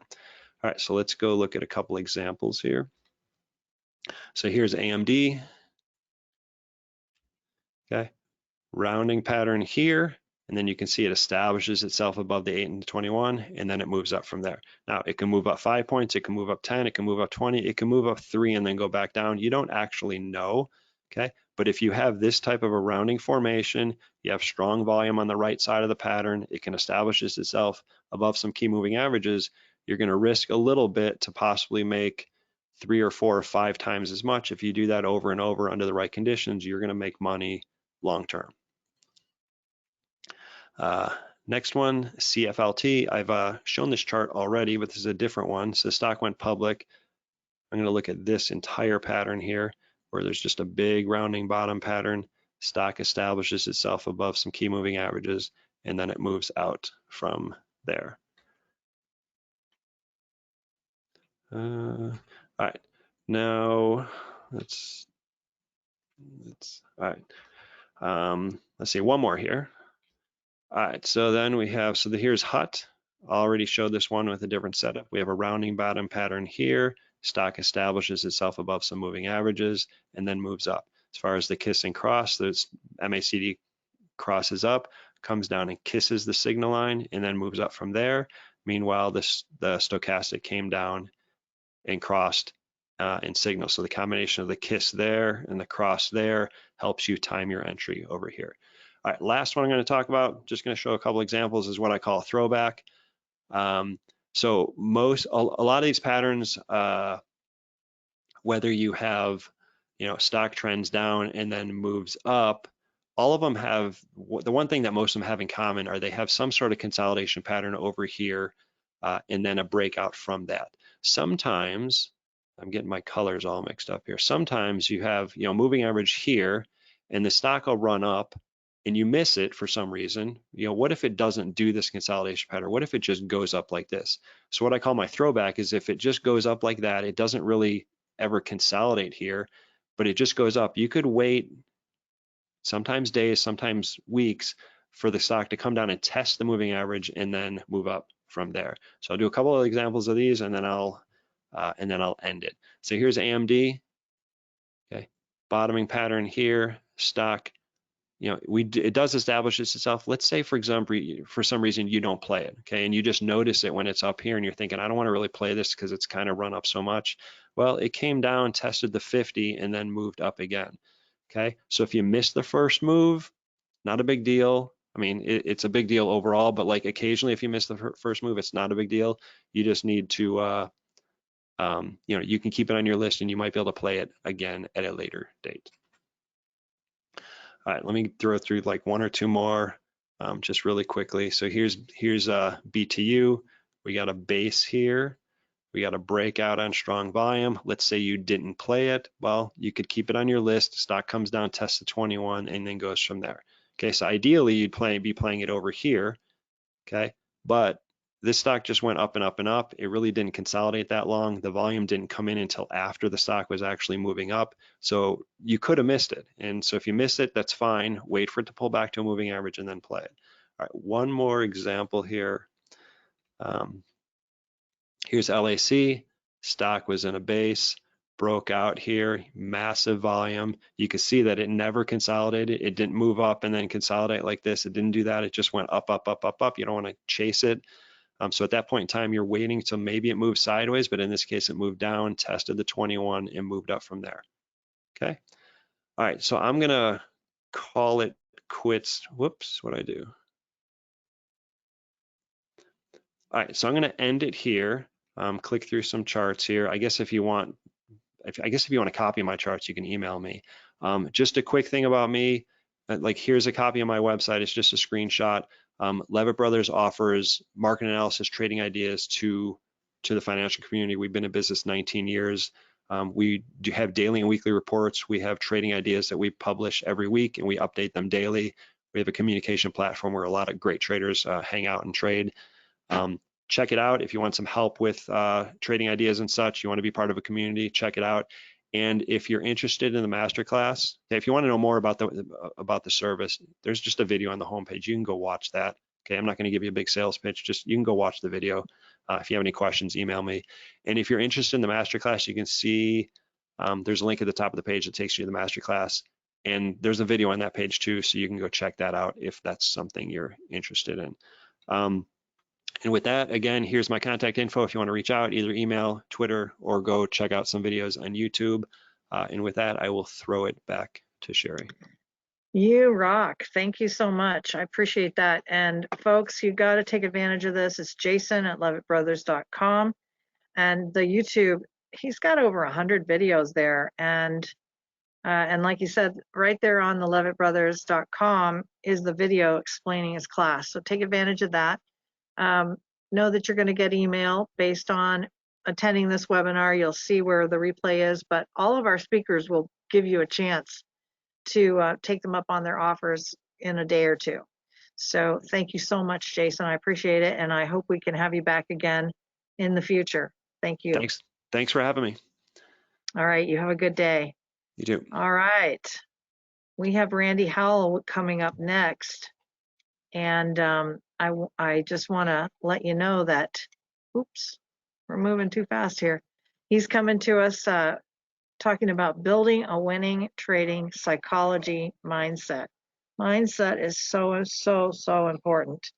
And Randy, I'm super glad that you're with us again. And let's just see. I think what I'll do now is, I should tell everybody some things about you. So Randy Howell is with Trader's State of Mind. Sorry about that. He's a performance coach and licensed therapist. His work focuses on using emotions to build an effective mind for the management of uncertainty. Randy's work is grounded in emotional intelligence, mindfulness, and developing latent potential in investors and traders. He teaches them how to harness emotions to achieve the performance edge so they can effectively control the mind that's brought into the moment of managing uncertainty, rather than attempting to control the outcome. He's based in the United States. He teaches and trains internationally for the emotional finance community. And his publications have appeared in many venues, and he's the author of the book Mindful Trading: Mastering Your Emotions in the Inner Game. Thanks for joining us, Randy. Thank you, Sherry. Now, do you like to have questions during your presentation or when you're done? I'm one of those guys that once I get started, I need to complete my task or I forget where I'm at. All So right, so I'll what just we're going hold to on be to doing that. is, yeah, just hold on to the questions and I'll be happy to answer them at the end. All right. Now, can everybody hear Randy really well? Can you hear me? Can you hear me? I hear someone's already here saying, I want Dr. Randy, yes. Everybody says they can hear you, so I'm going to mute myself. I'm listening in with one ear, so if you need me, just holler and take it away. Thank you. Thank you. And welcome, everyone. My name is Randy Howell. Most people know Trader's State of Mind. And what we're really here to really discuss and to take a look at is this weird thing called trading psychology. Most people, it doesn't appear that they're going to ever need psychology. And all of a sudden you find out that once people are around, trading psychology, the mind that we bring to the management of uncertainty, becomes incredibly important. So we're going to actually look at what it takes to build a winning trading psychology mindset, and also how not to build one. We're going to start there and we're going to build out, because there's a lot of misconceptions about what a good trading state of mindset looks like. My promise to you, it's very alien to the winning mindset that most people will bring. And it all starts out innocently. You start looking at trading and you start going, wow, man, I'll tell you, you can make some money doing this thing. Boy, I can start really controlling my financial self, my financial destiny. I can also control the amount of time that I have. I can spend more time with family doing things that I really like. It just seems really great. And seen from there, and you start talking and listening to these guys, and you just go, oh yeah, okay, it's a game of probabilities. As long as I follow my rules, I've got it. I can do this thing. It seems so straightforward until money gets involved and you're risking capital, and suddenly it isn't. And all of a sudden you start trying harder, but winning consistently just seems to be a mirage. It's out there, and you just get plowed over, steamrolled over. You start picking up some change and you think you're making money, and all of a sudden you're clobbered. And you go, well, what actually is going on here? Why can't I follow my rules? I've got a trading plan, and everybody, it's a cliche that, hey, build your plan and then you trade your plan. That's all you do. You don't do anything else. You sit there and you do it and you got it. And yet very few people I work with initially can do that consistently. And what's going on there? What actually happens that stops you from being able to do that? So we're looking at it going, okay, we've got this knowledge. We have this idea that, and hopefully you have been successful in other parts of your life, like in the area of making money and career and stuff like that. And you're going, I'm going to use that same mindset to be able to build a mind. I'm going to go in. I know how to win. I like winning. I don't like losing. And I've got the willpower. I've got it. I'm going to have that thing where I'm going to put my hands to the plow and I'm going to plow this thing and I'm going to be successful. And you go, okay, the problem, you develop all this trading knowledge and it's essential. It really is, but it's never enough. It's never enough. God, I can't tell you how many knowledgeable traders who can talk the talk of trading, but they can't walk the walk of trading. They can't put mind and knowledge together all at one time. And there finally comes a time, and to be honest with you, It usually takes anywhere between 3 and 5 years where they have really tried hard and they have seen their account either blown up a number of times or bled, and they see their capital shrinking, or they've been hovering just like at marginal for I don't know how long. And they realize that all the other excuses, all the other alibis they've gone through, and they've gone through a number of teachers, they know how to trade. And then all of a sudden you realize that the one thing that stands in the way of my trading, the weakest link in my trading, is me. Suddenly we start beginning to recognize that trading psychology is a powerful, powerful, powerful element of trading. And after you have knowledge, it ultimately becomes the most important. Unfortunately, most people have already burned through their capital and their time before they actually come to the moment of saying, Uncle, I realize that I really need to develop me, my mind, to be able to handle something that I never knew was going to be a problem, uncertainty. So we get it. Finally, we realize that we're the ones impeding our progress, and we keep making the same mistakes over and over again, and we don't know why. And all this time is that winning in trading is enormously different than winning in the regular world. And what you keep thinking is, I need to be winning. I need to make money today. Most people that I initially meet, their goal that day is to make money. And what they learn with me is that's not a goal that I'm going to work with them on. I'm going to work with them on the mind they bring into the moment of performance, the performance mind. Because ultimately, your brain was never developed to handle uncertainty, that big, huge question mark that guy's looking at. And it is built for certainty and winning and not losing. And the way to achieve those goals is through true grit. You try to win, but the harder you try to win, the further you get away from what you could be winning. And look at this guy's a winner. Okay, you look at it, he's conquered everything. And that's how most it is, particularly the alphas who have been successful in business and in corporate have done well. They've controlled the outcome. They have made things happen. Those people have every right to beat their chest and feel the power. Those same people come into trading and blow up their accounts. So it's forcing your will, never giving up, that determination and hating to lose. All that stuff that drove you toward success in the outer world, when it comes to trading, it's the part that holds you back. And ultimately, it's always, always, always easy to bring those winning ways, I'm in control, to trading. And all of a sudden, when you have a mind that's focused, when you have a psychology focused on winning and control of outcome, what you discover is that formula doesn't hunt in trading. What it does is it blows up accounts. It puts you in a situation where you freak out the brain. More about that later about why. But the thing is this formula just doesn't work. And it takes literally experience, because most people that get into trading have done pretty well in other areas. They've got some capital. They said, I'm going to start setting sail in my own life. I'm going to break away from business and employees. I'm going to break away from corporation. And what I'm going to do is I'm going to establish myself. I'm going to be in control of my own destiny. I'm going to make things happen.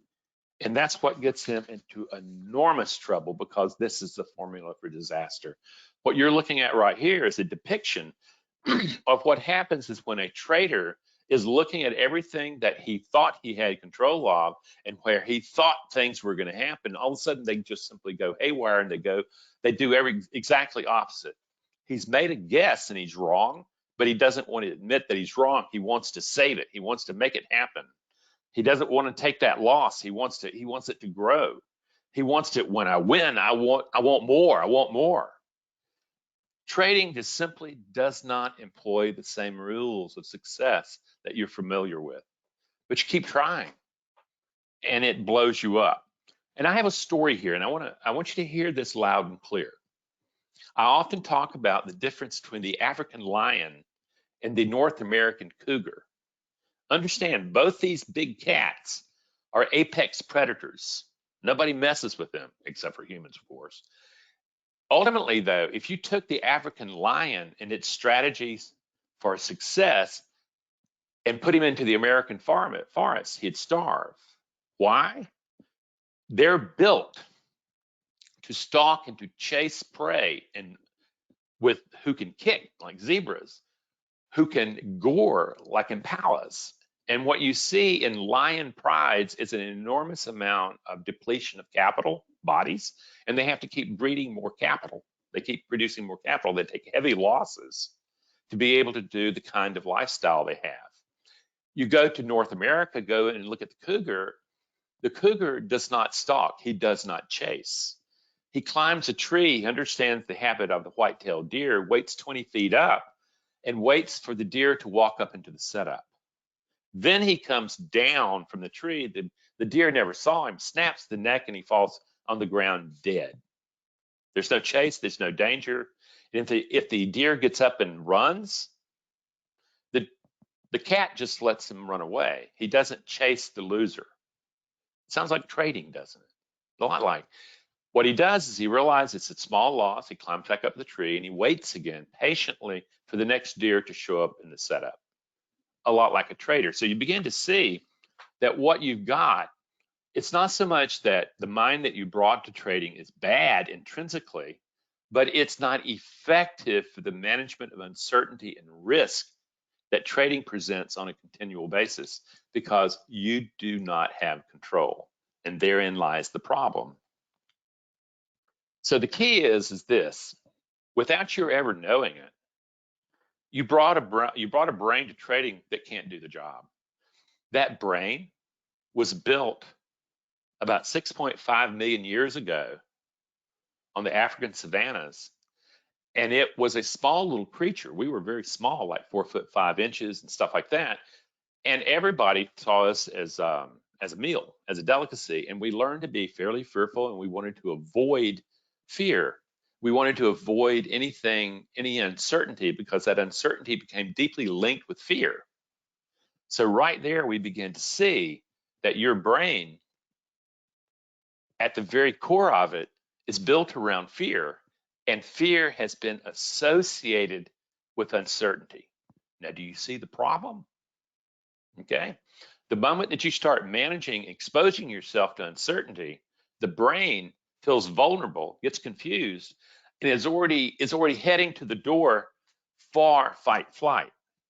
That would be you not getting into trades, that's you over trading, that's you chasing bad trades down the drain. That's fight, flight. That's what it looks like in a trading mind. That's what your brain has been built to do, friends. It's not your fault. It's not your fault.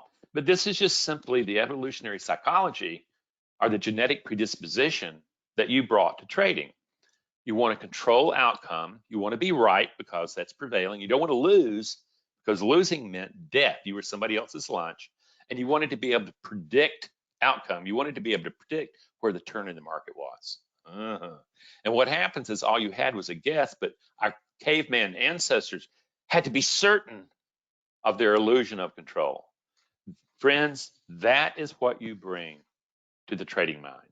And out of that, your brain's carved by evolution to control outcome no matter what. It will believe a lie about the self rather than to accept the truth that it needs to reorder, to readapt itself to the conditions of the new market, of the new environment that it's in. So you get this thing and you realize, okay, I've got this whole thing of where I really want to win. I want to make money to prove myself, my worthiness and my ability in caveman terms, to project my genetics into the future, okay? Now, we don't necessarily see that with this sophisticated brain of ours that we have now, but that's what's in the background shaping your destiny, okay? And so it becomes a situation of where you don't want to lose, and you want to win, and you don't have control over that. That's the beef. So in trading, what you discover very quickly is winning and losing is not under your control. It's determined by the sides of probability that you happen to fall in. Really good traders, when they win, they recognize that all they've done is landed on the right side of probability. There's no reason to think they're masters of the universe. When they lose, and they lose a lot, they just recognize that their guess was not accurate, okay, for whatever reason, and they landed on the wrong side of probability. That's all.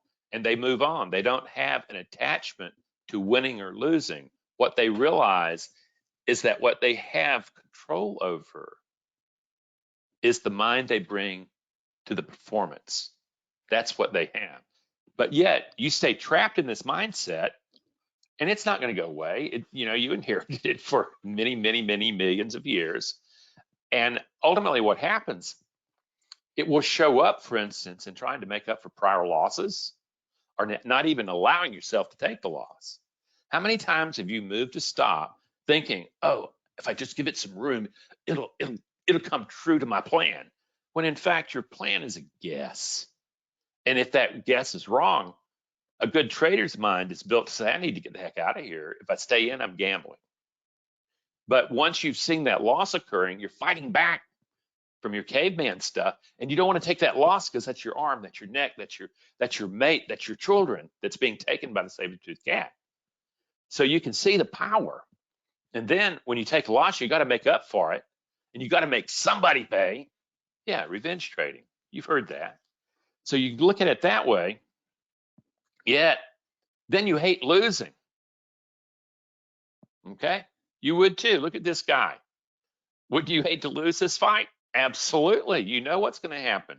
That's at the core of our genetic inheritance. Okay, that is more than it's an instinctual belief that we have to win. We can't lose, or we become somebody's meal. And yet you're sitting there. Losing is just simply a part of trading. Really good traders accept losses as they just happen. They happen, and maybe you don't you'd prefer it. But the thing is you're keeping them small. You're keeping them soft. But you can begin to see that caveman and the genetic predisposition that you got out of your ancestors is alive and well with you. It's called the emotional brain. Then this negative, if you happen to be a worrier, you already have this negative prediction of what's going to happen in the future.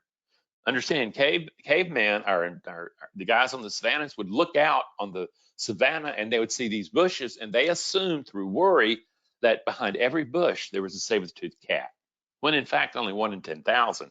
Yet it wired in because it was good for survival. Now that same thing is acting when you're looking at a setup and you've got confirmation, then you want a little bit more, a little bit more, a little bit more, and all of a sudden you find out that boom, it didn't happen. Or that you make a prediction about where there's going to be a turn, it doesn't happen, and darn it, you're going to make it happen, and it doesn't happen. What happens? It was a guess. To cavemen, it was life and death. To you as a trader with a trader's mind, it's not. It's just a trade. It's just a performance. But being able to pull those apart is a big deal. Like FOMO, this is actually scarcity thinking. I don't even talk about FOMO too much. It's really scarcity thinking that we come genetically loaded for. That scarcity thinking is believing that what you have can and will be taken from you. And if you've ever finally gotten into black after surviving the management, all that bouncing up and down and getting close near that stop and moving around, stuff like that, and finally it's black, of course you want to take it off. You're scared that it's going to be taken from you if you don't take it right now. Thank you, caveman. Thank you, caveman. But this is the brain you bring with you. So what are you going to do about it? Now, what I want you to start linking is the sense of urgency to jump into trades, the sense of urgency to stay out of trades, the urgency to, wait more and more and more money when the opportunity is there, and then the FOMO, the fear of missing out on profits.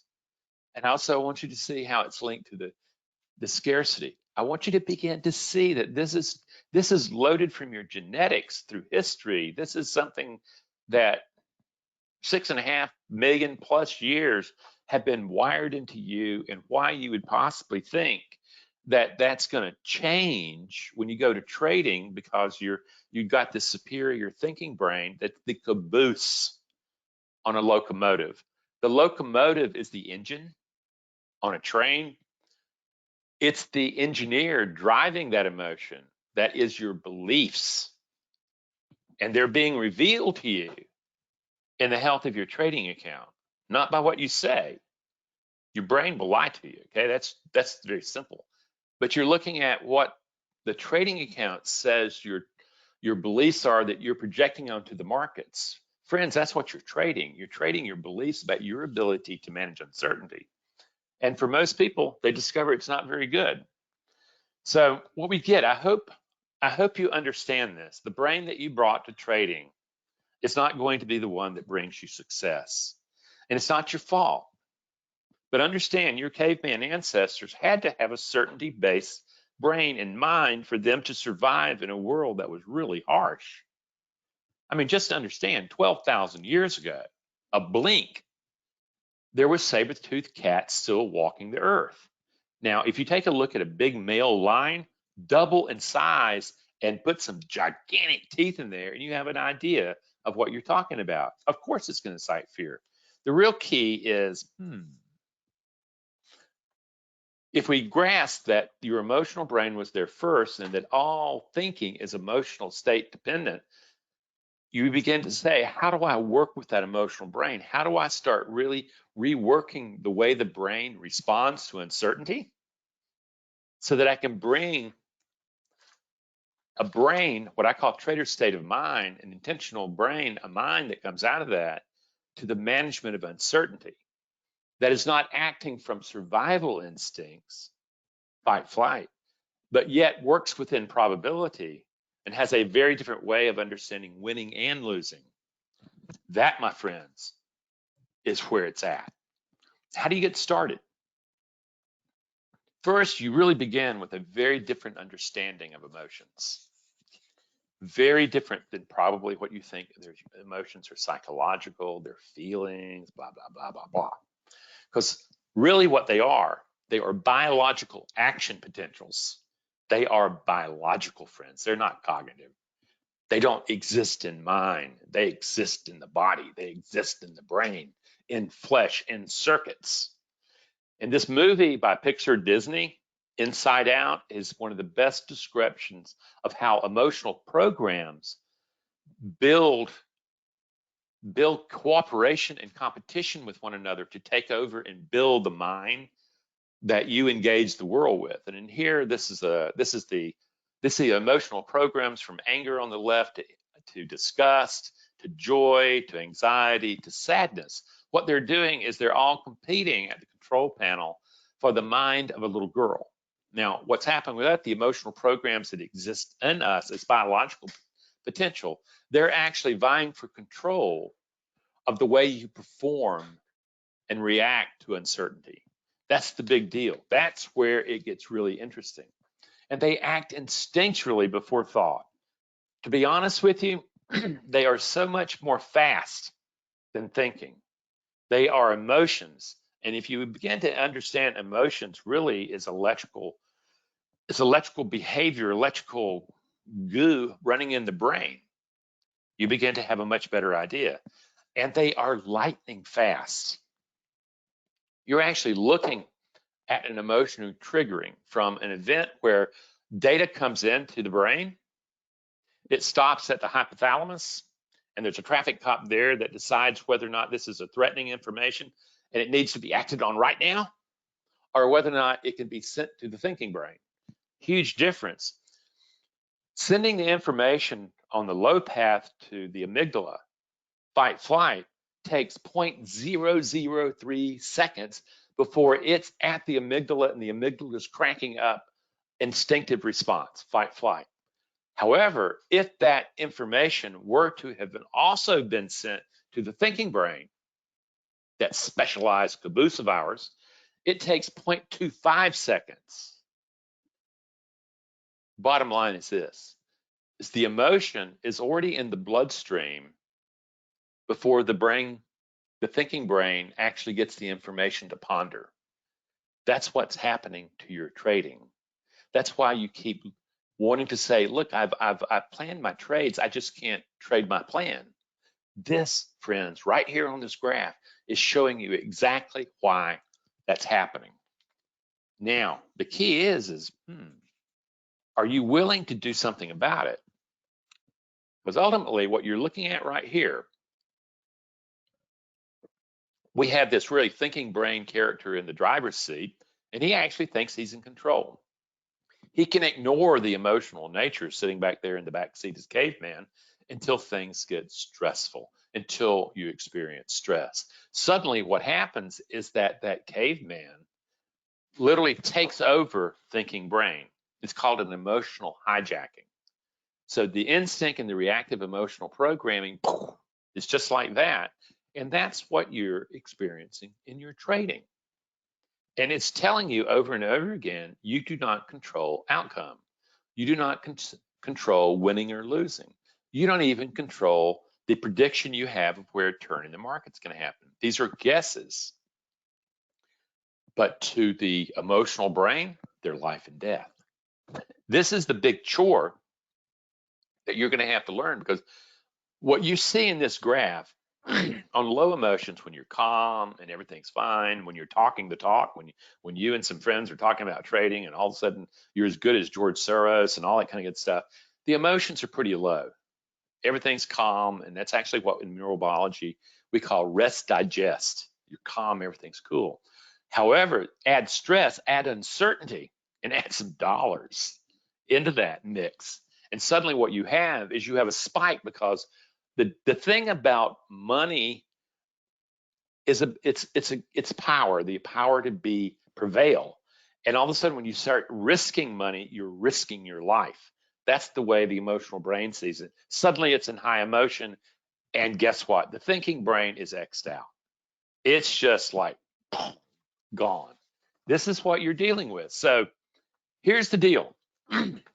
This is what you're trying to control with a little bit of noose, okay? And you have a primitive creature, a primitive brain back there that doesn't even realize that you're thinking, and it's going to act on instinct. Where you start is recognizing that the emotion is biological in nature, and because it's biological in nature, your breathing and muscle tension are part of that emotion. They are part of it. They're not just breathing. They're not just tension in the body. They are part of an emotion arising. If you are bellows breathing, air into belly, expanded chest, hold, release, you cannot be angry. You cannot be anxious, because that's not the way fear or anger look like breathing. Fear and anger require holding the breath or breathing at the very top of your lungs, taking away oxygen from the brain so it can't think, and routing everything to the big muscles for fight flight. And by ignoring it and not really taking advantage of that, you get caught. The thing is that the first thing I teach is literally the diaphragmatic or bellows breathing, and to demonstrate that yes, you can actually control the intensity of an emotion so that it doesn't reach a point where it's just taking you apart, taking you out. You can control it. Is that going to change things? No. But if you think that you're not having this tomorrow, what I want you to do is get a video feed on yourself. You could use your cell phone, or get a mirror and watch yourself trade. Watch at least your torso, the upper torso, where you're seeing your face. And I want you to see the muscles in your jaw, your neck, your eyes, your chest, your gut, and just watch them tense. That's emotional arousal. That's the emotion revving up, ready for action. Then notice your breathing. You'll be holding it. You're getting ready for fear, anger, or you're going like that. Then you're really revving up the fire. You got a bellows firing up the emotion, and you're doing it and you didn't even know you were doing it. Okay? No wonder your mind just absolutely gets overwhelmed during trading. And it's one thing to be ignorant and stay ignorant. It's one another to recognize that I'm ignorant and I need to learn. And you start going, I need to develop the ability to manage emotions. It's not going to it's not going to change your life, but what it's going to do, it's going to allow you to get to the door of the mind, because otherwise you're getting wiped out before you ever get there. That's what it can do for you, friends. The more urgency, the more risk, the more this, I don't call it a reptile mind, I would call it the emotional mind, the caveman brain, or the mammalian brain takes over, and it's going to go after what it wants. So then the next thing that you're going to have to do is you're going to have to develop mindfulness. You're going to have to develop an understanding that you and your thoughts are not the same, that they do not represent who you are. They represent different emotional programs that have different agendas in your brain that now have been taken on a voice, and they're given, you start hearing this stuff. Have you ever heard the voice of this of self-doubt? Have you ever heard the voice of urgency and temptation? Of course you have. Of course you have. The thing is, you're looking at it and you're thinking, oh, these are my thoughts. No, you're not having those thoughts, friends. They're having you. They're creating your experience. And as long as you stay unawakened, mindless about this, that's pretty much, you're just going to keep doing the same stupid thing. That's the pattern that the brain initially congealed into, and it's the one that's going to keep happening unless you start waking up and recognizing that I can actually go in and change the way that my brain responds to uncertainty emotionally. Yeah. And what you discover is, for instance, feeling good's dangerous, okay? It's a rush of adrenaline, and it's just simply putting you in a situation where you think the good time's going to roll on forever, and they aren't. And you get yourself, but you have to really figure out how to do this. Now, here we saw that emotional programs in the brain giving rise to mind a little earlier, but now what I want you to see is the competitive nature of those emotional programs. Here, you actually are seeing a struggle between the emotional programs trying to take control over the mind, who actually performs. This is the critical part. This is what you have to learn to control, okay? Most of us don't give thought to this. They just try to use stiff upper lip. They try to just do this. They do everything they can, but what they're not doing is managing the emotional programs that give rise to the mind that you interact with uncertainty. That is what has to change. Because why? All thinking is emotional state dependent. When you start saying, I don't know what the heck got into me, Randy. I was okay, and boom. What you're looking at is your thinking got hijacked by basically an emotional program coup. That's what happened. And your ignorance of that coup, of the potential of that coup, does not leave you innocent. It leaves you with a blown account. So you have to clear up the vision that you bring, because otherwise it's not going to happen. The mind that you bring to trading emerges from these emotional programs. I call it the committee of the mind. It's the governing committee. And what you discover is that once those emotional programs are there and this miracle mind shows up from the brain, all of a sudden they're given voice. And this is exactly what it's like. You discover that you're in a boardroom, a governing room, and there are various factions that have very different agendas. Like right here, you're having a standoff between two alphas wanting to take the direction very differently. It's a confrontation. That's what's happening in your mind all the time. And if you don't know how to deal with it, you're just sunk. And here, this is exactly how it comes down to. You don't know how to follow your rules under pressure. That's the point. Instead, what you'll do is you'll listen to temptation, you'll chase another trade, you see conflict, but it's, all this stuff. And then you wonder, what was I thinking? You didn't have a management of the committee of the mind. And it's got to happen, because ultimately, what you'll discover is that what I call an inner critic is living within you, and it wants your destruction. That self-doubt, you'll never make it. Who said you could ever make this thing in trading? That's the inner critic. That's not you. And you have other parts might be more kind and benevolent, but the thing is that the inner critic has scared a very primitive part of your childlike part of yourself.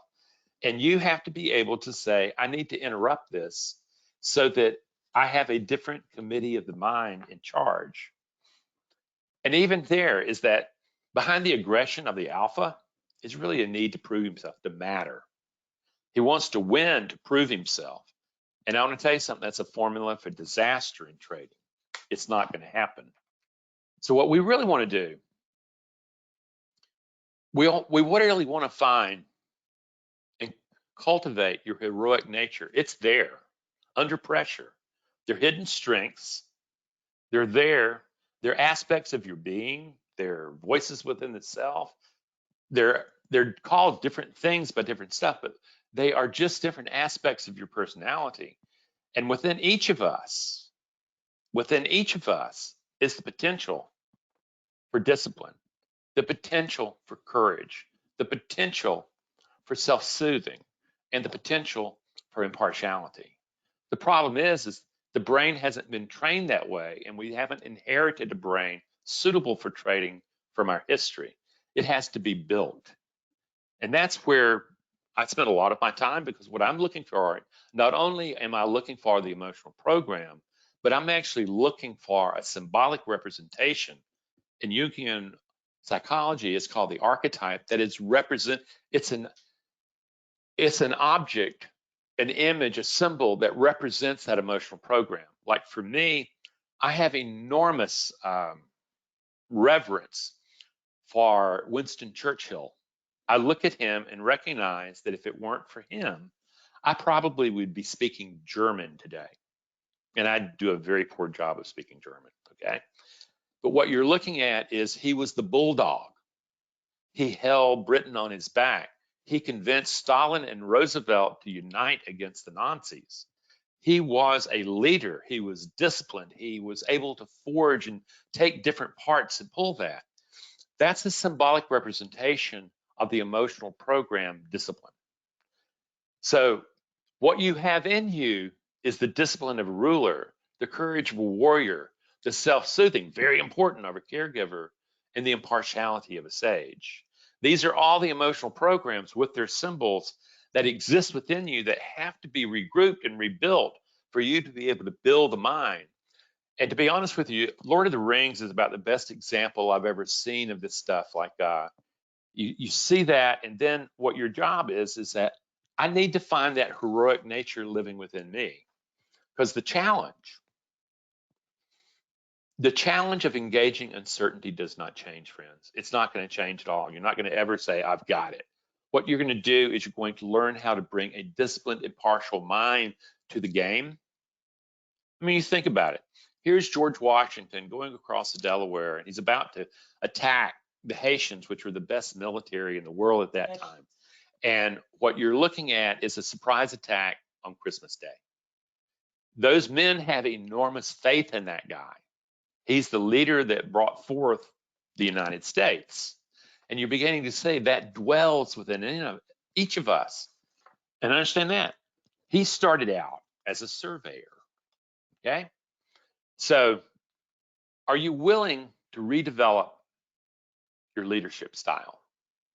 Are you willing to say, you know something, the leadership style that I've had in the past has worked, or maybe not, but the leadership style that I need in trading is going to be very different. I'm not going to be able to push. I'm not going to have that alpha that's going to win. I'm not going to be that perfectionist that does everything right and win.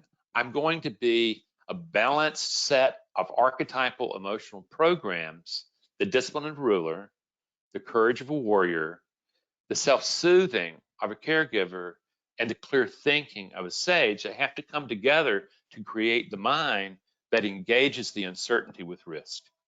That's what we're talking about. And out of that, you know, you have to recognize what you can't control and what you can control. You can't control the outcome, but what you can control is your performance, the mind you bring to performance. Friends, this is a psychological edge you need to be able to execute your trading edge. It's not going to happen without it. And what I would like to do, for those of you who don't know me, just hear this, what is this wild, crazy guy talking about? What I ask you to do is to go to our website and get our free ebook. Let's start there. Go to the website, read the free articles. Go to my YouTube channel and you'll find out that I have 200 videos on trader psychology there. Really steep yourself in the neural biology of emotional intelligence and begin to go, oh my goodness gracious, the missing link. Meanwhile, I have other things like my books and stuff like that. But ultimately, when it comes down to actually hitting the ground and developing the skills, we have two ways of doing that. The group course, which I encourage, we're already in one. We'll have one start in January. Includes 5 group sessions with me. Okay, I'm actually there, and it's webinar format. Meetings are recorded, and what you have is you have virtual classrooms that you work from. This is a very powerful way, and if you sign up early, what we do is we give you an emotional regulation workshop free, not because I'm trying to induce you into buying. What happens is that most people don't recognize this course runs rapidly. When you show up for the course in January, I'm expecting you to have been working with the materials for a month, minimum 2 weeks. If you get in real late, boy, are you behind the ball. So I'm encouraging you, if you're going to do it, act fast and timely. Get the workshop and start studying and preparing yourself for January. And the individual course is really it's really for people who are really serious and are seriously considering a personal relationship with me as a mentor, a psychological mentor for rebuilding the mind. And it's a different thing. It's 10 sessions. We're on Skype or soon to be Zoom. And it's a very personal relationship over a period of 3 to 4 months. It's powerful. It's very personalized. It's very comprehensive. And if you go to www.Trader's State of Mind, you can find the link to that, and you can find where you can actually ask for the time with me, okay, for the free consult. So what I want to do is thank you. And I wish you incredibly well. And Sherry, depending on what time it is and stuff like that, I'm open to questions, or if I've run their gamut, I'm good with that too. We're right at the time, but I did post your website, and I posted the ebook URL. And Yeah. also, everybody just take a screenshot here. You're going to get an email back in the next couple of days from GoToWebinar. We'll send you the link for the replay. We also post the replay up on tradersexclusive.com, and all of our speakers should send you a follow-up email. So hopefully, Randy, you'll have that available for them on that. Absolutely. Thank you. All right. Thank you so much. I always love it when you come on, and it's always a good lesson. There are people here that do have questions, but guys, you're going to need to contact Randy at his website to get those answered because we're out of time. We need to move on. So I appreciate your time. I appreciate your time so much. Have a good day. Thank you. Have a good one. Thanks. Bye. Hey, Will, can you see me? We can see you. Everybody can see you. Oh, Hold on just a second. no All problem. right. You are All right. live, my friend. You guys, you just got a Pull this taste back up. there. Dmitry, Pargamanik, and Will McBride of Market Chameleon are joining us next. That would be And we can hear you guys. Open interest analyst. Analysis. No problem. Yeah, it's a good thing. It's a good thing Will's here because you're going to do your intro and tell us about Dmitry, and I'm going to let you guys take it away right now. I just need to change you to the presenters. Okay. I'm going to change one. Wonder if I can make you both presenters, huh? Hold on a second. Oh, who's going to present their screen? I am. Dmitry does, right? Yep. Okay, now I'm also going to make you. I know that Will needs to see. Yes. Okay, I think we're good. Does Dmitry need to be an organizer? I don't think so. Just let me know if you see my screen. I can see your screen. It says open interest. Yep. And we can see both your videos at the top there. It's great to see you guys. I appreciate you coming and joining us, and take it away. Thank you, Sherry. Thanks, Sherry. So today we're going to talk about open interest, but before we do that, I think, well, you said that the disclaimer wasn't coming up, so I'm just going to say it. That Will and I, Market Chameleon, we're not registered investment advisors, we're not broker dealers, and we're not telling you what to do. We're just sharing ideas. So if you need professional help, call your broker. That's what they're there for, to help answer your questions and provide you with guidance. But I am going to show some live screens today. We're going to actually take a look at what's going on in the options today. We're going to screen some stuff out. We're going to analyze them. We're going to see if we could get some trade ideas. So that's why, keep in mind, we're not telling you what to do. These are just sharing ideas, okay, as examples. And Will, did you want to add anything before I start? Well, D, as you're going through, how would you like questions? Would you like the questions to be pushed to you as they're being asked, or do you want to wait to the end? How do you want to?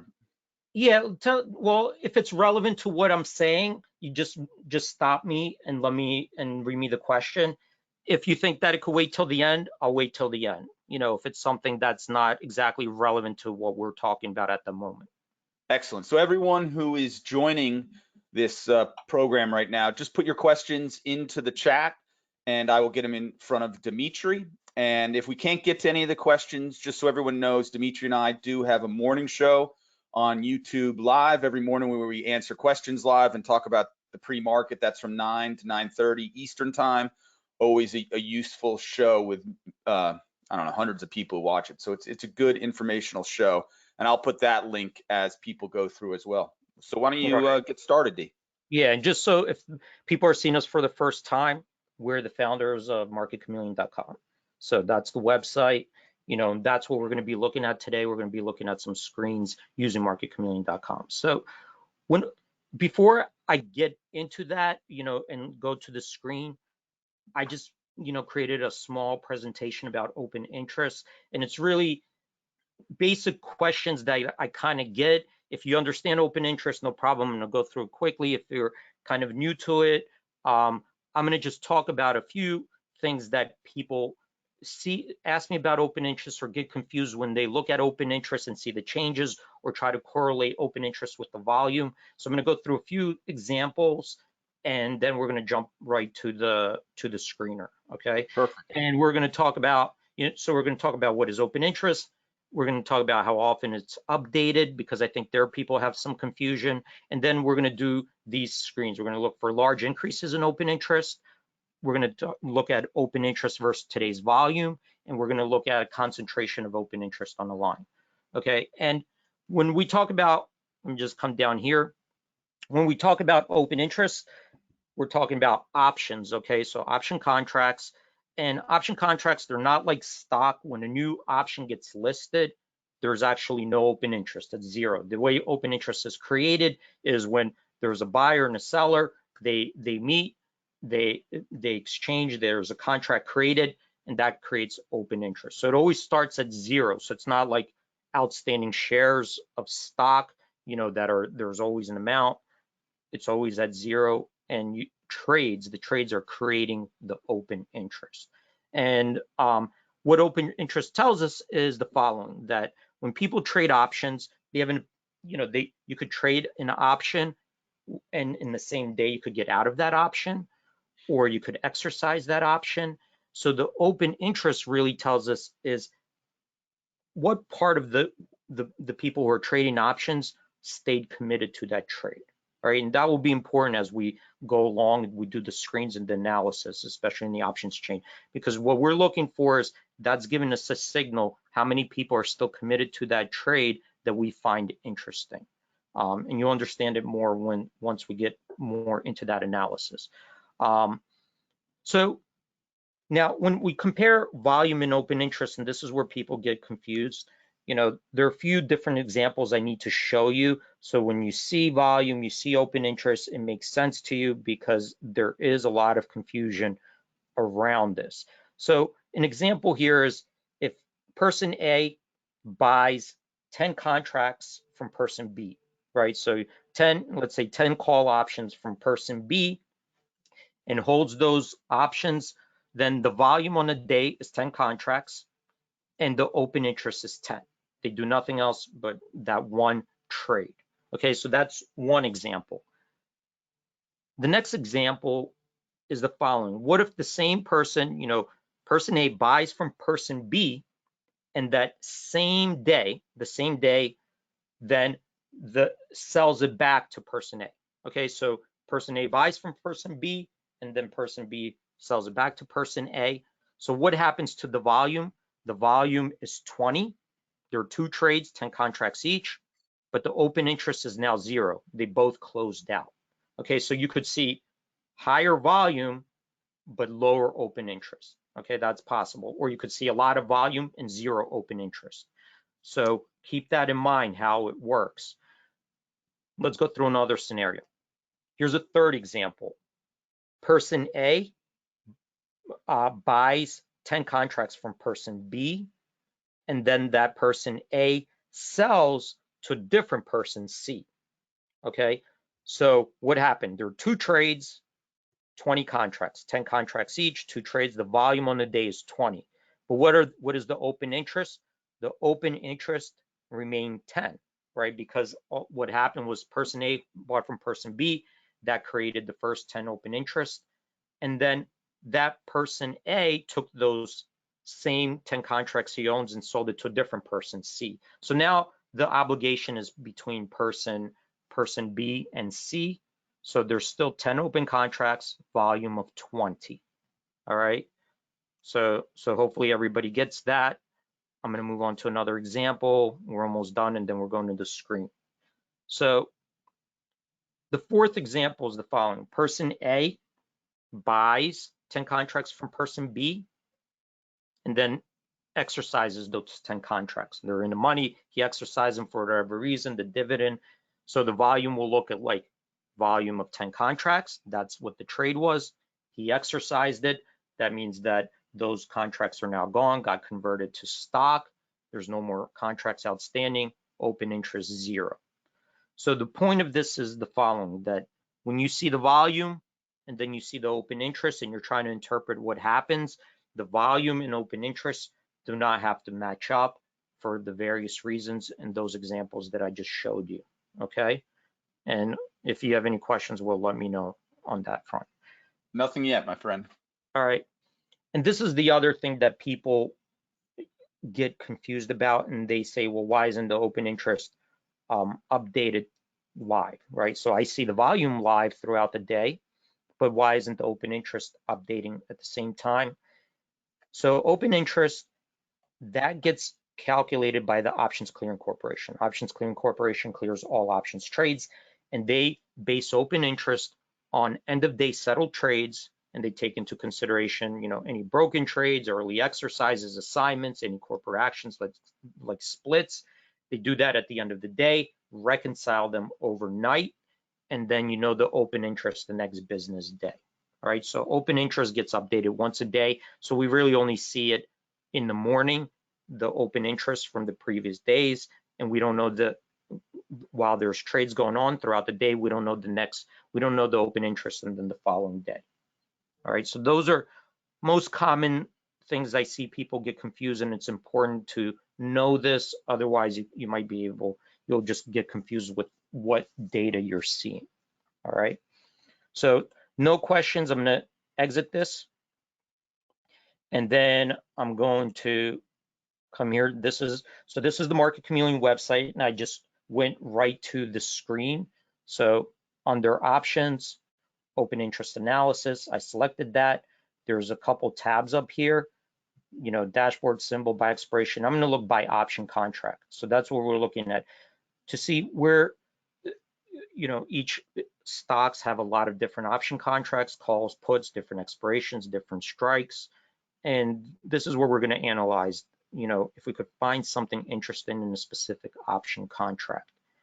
And what I'm going to do is, first, let's just take a look at what this data is here below. And then we're going to use some of these filters here to narrow down certain things of interest, potentially opportunities, and get insights into some of these trades, okay? So as I'm reading it from left to right, here's a stock symbol. This is the stock price, the change on the day. This is the average option volume for the stock. So if we take all the option volume that it trades throughout the day, over a 90-day period. On average, it trades about 1,885 contracts on a day. Okay, and this will be important because we're using those benchmarks to let us know, you know, the volume today, is it high or low, because we need those benchmarks. Then moving forward, this is the particular option, you know, that came up here, you know, so a lot of options. So we're looking at the October 15th expiration, 160 put. And this is what happened in it today. So the option price is around 97 cents. It's down 25 cents today. The implied volatility is 27.8.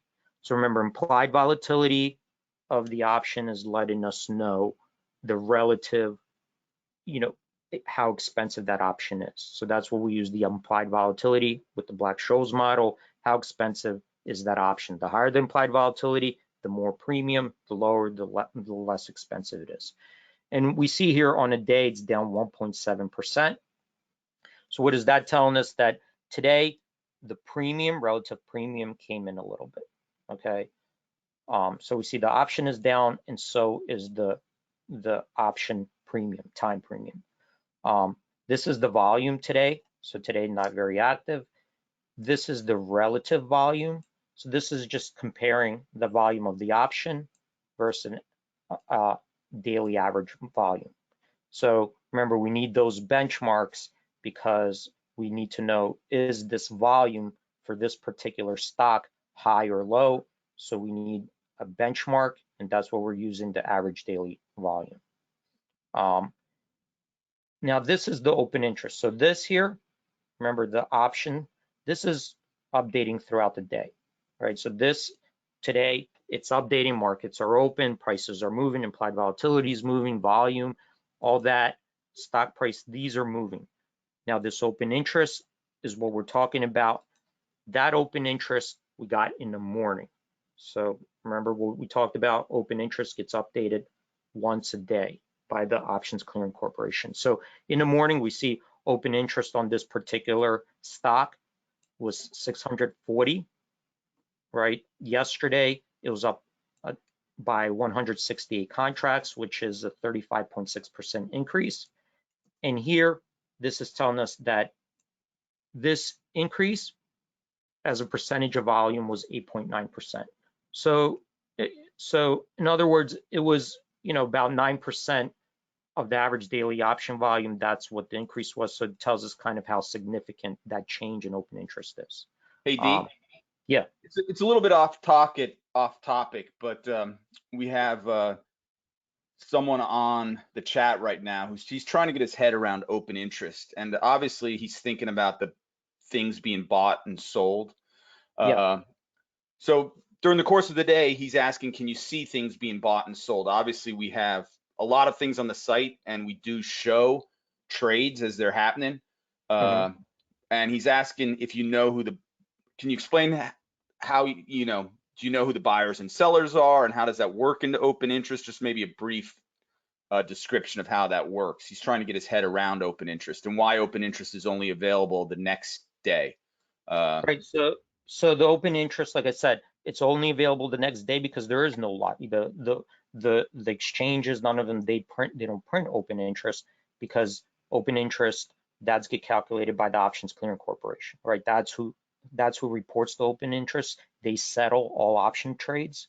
They're clear all option trades, and they base it on end of day settled trades. Okay, so they don't know actually nobody knows yet, you know, what you're going to do throughout the day. You're buying, you're selling, you're buying, you're exercising, or is there a corporate action that makes it a split? They only do that at the end of the day, and that's how open interest gets reported. Okay, so it's not because I'm not displaying it live, it's because that's the way it is. Okay, so that's how open interest is reported. As far as like buying and selling, that you have to make so the tape itself, right, does not tell you who's buying or selling. Nobody tells you that information, right? So that is not reported on the tape. That's not reported by the exchanges. You don't know who's buying or selling. You know, when you go through your broker and you buy something, your broker doesn't tell the world, John Smith just bought these 10 contracts. That doesn't get revealed. That information is not available. So when we're talking about buying and selling, what we're really talking about is we're trying to interpret, are more people buying options or more people selling options, and what's going on relative to the markets. And I'm going to give some examples of that. But just to be clear, because I do get this question, well, do you know who's buying or selling? No. In options, nobody reports that to the tape, right? Your broker does not report that to the tape, so you don't know that. Well, even in stock, I don't think it's reported to. I don't think anywhere is it reported to the tape. In a stock, it won't be unless you bought like 5% of a company or you're an insider. Then you have to file an SEC. So there's some people who have reporting requirements, but not on the trade tape. So they don't see a specific trade that, oh, here's a specific trade somebody bought. It's not till a significant time later. When they have to file their SEC documents. Right. So that information is not available. But what people do, and the reason I think people ask is, well, what do you think is happening here in the market? And that's what we're going to kind of take a look at today and see if we could interpret that. Okay. So there's a good question within there, but just to answer some of it, no, we don't know. Now, over here really quickly, I'm just going to go here. This is the total open interest in this symbol, 28,862. So you could kind of just see if there's a big concentration in any one contract, and this will tell us, because this is giving us the percentage of open interest on this line versus the total open interest. And this kind of gives us the open interest in perspective of if all this open interest got exercised in one day, if it was in the money and we converted it all into stock, how much stock would that be relative to the average daily volume, right? So here it's 3.8%. So basically, is it so much stock that it even overwhelms the average daily volume in a particular symbol? So in this case, not that big. Now, if there are no questions on what I just went over, I'm going to start doing the screens. All right. I tend to go fast, but Yeah, Charles is asking, and I think you touched on it in the option open interest piece where it shows the percent move. He's asking, where do you tell if the open interest has increased? Yeah, so this is right here, right here. We're looking by option contract. So it tells you right here, yesterday, this open interest increased by 810, which was 14% increase to the prior day's open interest. Now he's also asking, how do you know it's more buyers or more sellers? Okay, so that again, we have to interpret that, and that's what we're going to do from the options chain. Okay, so we'll get into that next.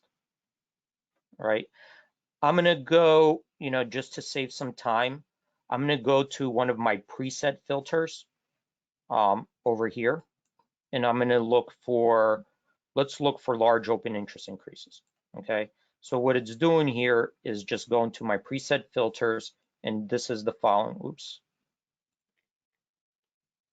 Hold on, I'm trying to move one thing. No worries. So this is the filter. We're looking for stocks that are above 10. I'm just not looking at the lower price stocks right now. And I'm looking for sorry, I have this pop up next to me, where the open interest increased by 1,000 or more, and it represents 50% of the average daily volume, right? So here, that it's significant. All right, that's what we're looking for. And here we got 132 that really made the list, and we could narrow it down more, but let's just take a look at what came up.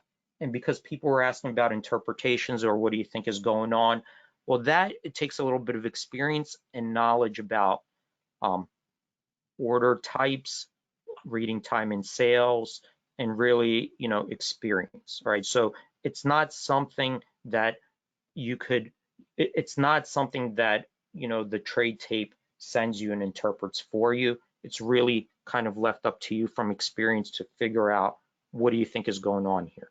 All right, so Here's the top one, ACIW. And this is what I see. It popped up twice, ACIW. It's $30.95. It's up 0.5%. I see on an average day, it only trades 327 options. And here are two options yesterday, March 18th. So it's a longer dated option. There's one 35 call and one 40 call that popped up, right? And this is what happened. Yesterday, the open interest, let's just jump to that, increased by 3,500 contracts on this March 35 call. So you could see pretty significant for this option. And on the March 40 call, it increased by 7,500.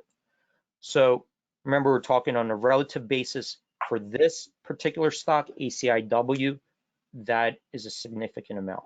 Okay, it represents a big percentage of, on average, the stock in total owns trades 327 contracts. So one thing I'm seeing here that's interesting to me is the following. I don't see a lot of volume today. Okay, so 3 contracts and 5 contracts. But here's what I see, that today both of these option contracts increased in price.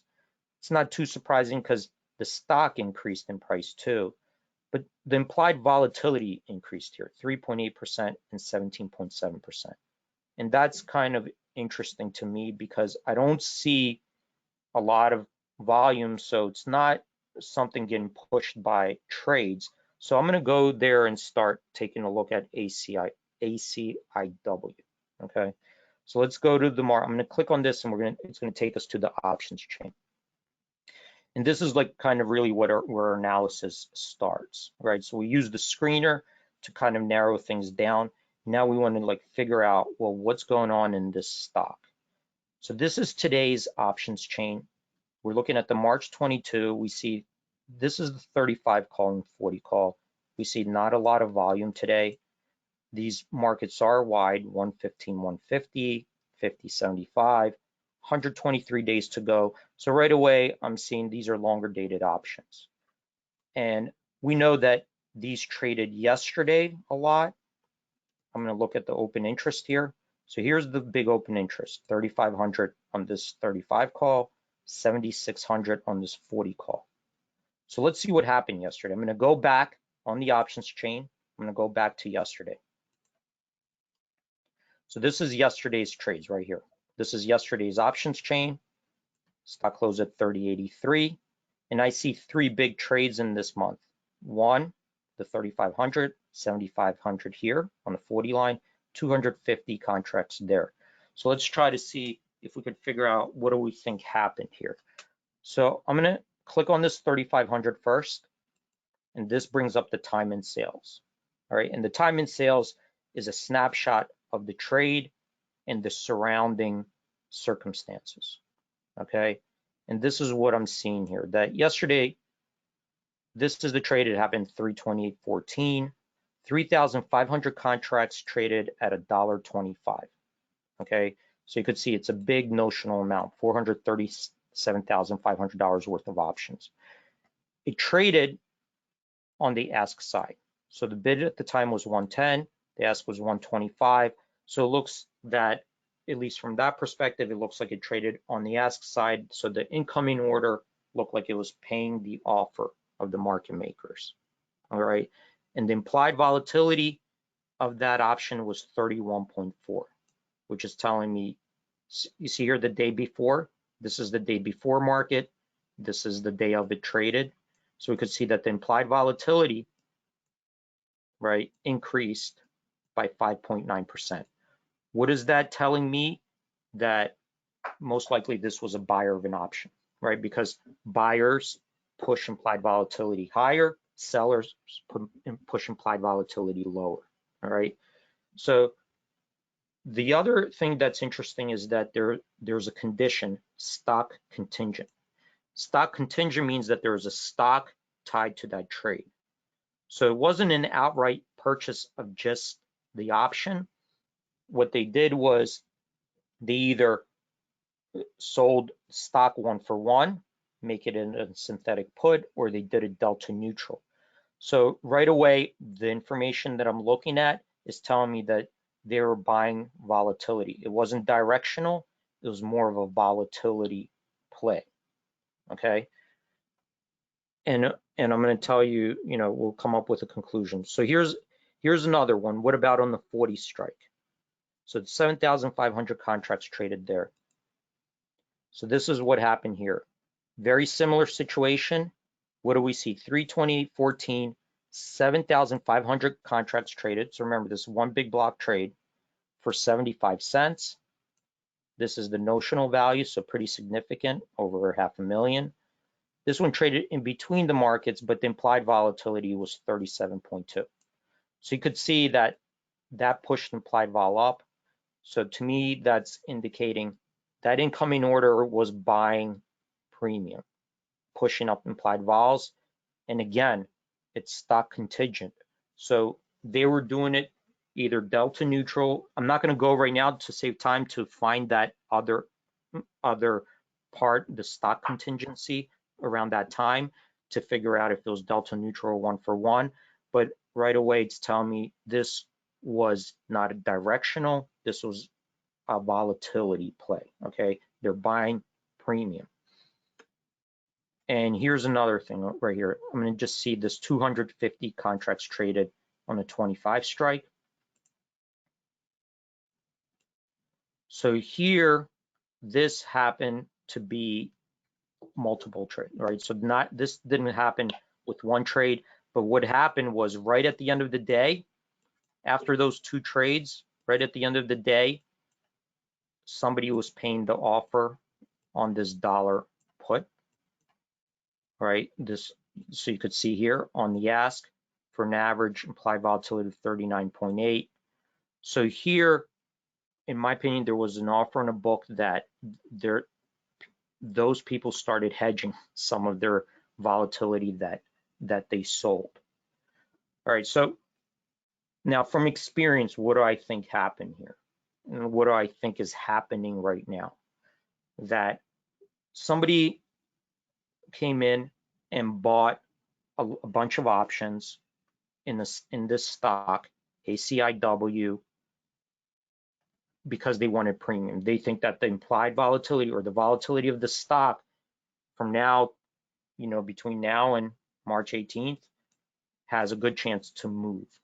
Okay, it has a good chance to move, that there's going to be an increase in volatility, and this is what I think is happening after the fact. That coming back to today, right? There's not a lot of volume. Remember, there's not a lot of volume in this stock. 177. The implied vols are subdued, and if I come back to today, what's happening is that dealers that sold these options, are short them at this point. There's not enough to come in there to hedge it. Okay, let me just see what's going on with these. And they're moving implied vols higher. So in other words, now in the back of my mind, what am I studying and what am I doing is now I know that here the dealers are short out here in March. All right, they're short vol. I could see all the open interests. These are the only ones out there. They're not seeing enough stock, not enough on the book to hedge it, and slowly they're increasing the implied volatilities to entice a seller to come in. All right, so that's in the back of my mind. Do I think that it's a good volatility? I'm just going to take a look here. The stock volatility in the last year, on average 28.9, ticked up today. So it's kind of right there. There's going to be an earnings March 18th. I think from the volatility perspective, if I had to choose, I think I would be rather long than short, given that now I know that there's a big short out there with the broker dealers, and they are starting to tick that vol up. So that's just kind of like what my assessment is of what happened really quickly. Okay, let's take a look at another example if there's no questions. So No questions. You can go to another example, my friend. okay, so here is Here's another one, AIG. There's two of them, right? So AIG today, it's up 1.9%. So we see yesterday, September 24th expiration, expiring in a couple days, on the 50 and 54 line, had a big increase in open interest, 5,000 on the 50 call, 16,983 on the 54 call. So what's happening today? So not much on this, not much on the 50 call, but on the 54 call, I see, a decent amount of volume, 5,443, relative to the average daily volume, that's a lot. This is what I think is happening, but I'm going to go to the options chain and look at the surrounding circumstances. But the stock is up today. The options are higher, but the implied volatility is coming in. So I think that the people who are long these are starting to try to close out of those positions as the stock is rising, right? So the stock is rising to that strike, and I think that there are limit orders on the book selling out, and that's why we're seeing implied volatility coming in. All right, so let's go to the options chain and take a look. So this is not longer dated. These are, expiring in 2 days. So again, we're going to jump to the options chain. We're going to take a look at the 54. Let's look at the 54 strike. Right, this is today's options chain. This is the 54 strike. Right, 5,534 contracts traded today. I'm going to open that up and look at the time in sales. So here's the time in sales here. Yesterday, this option closed at 30.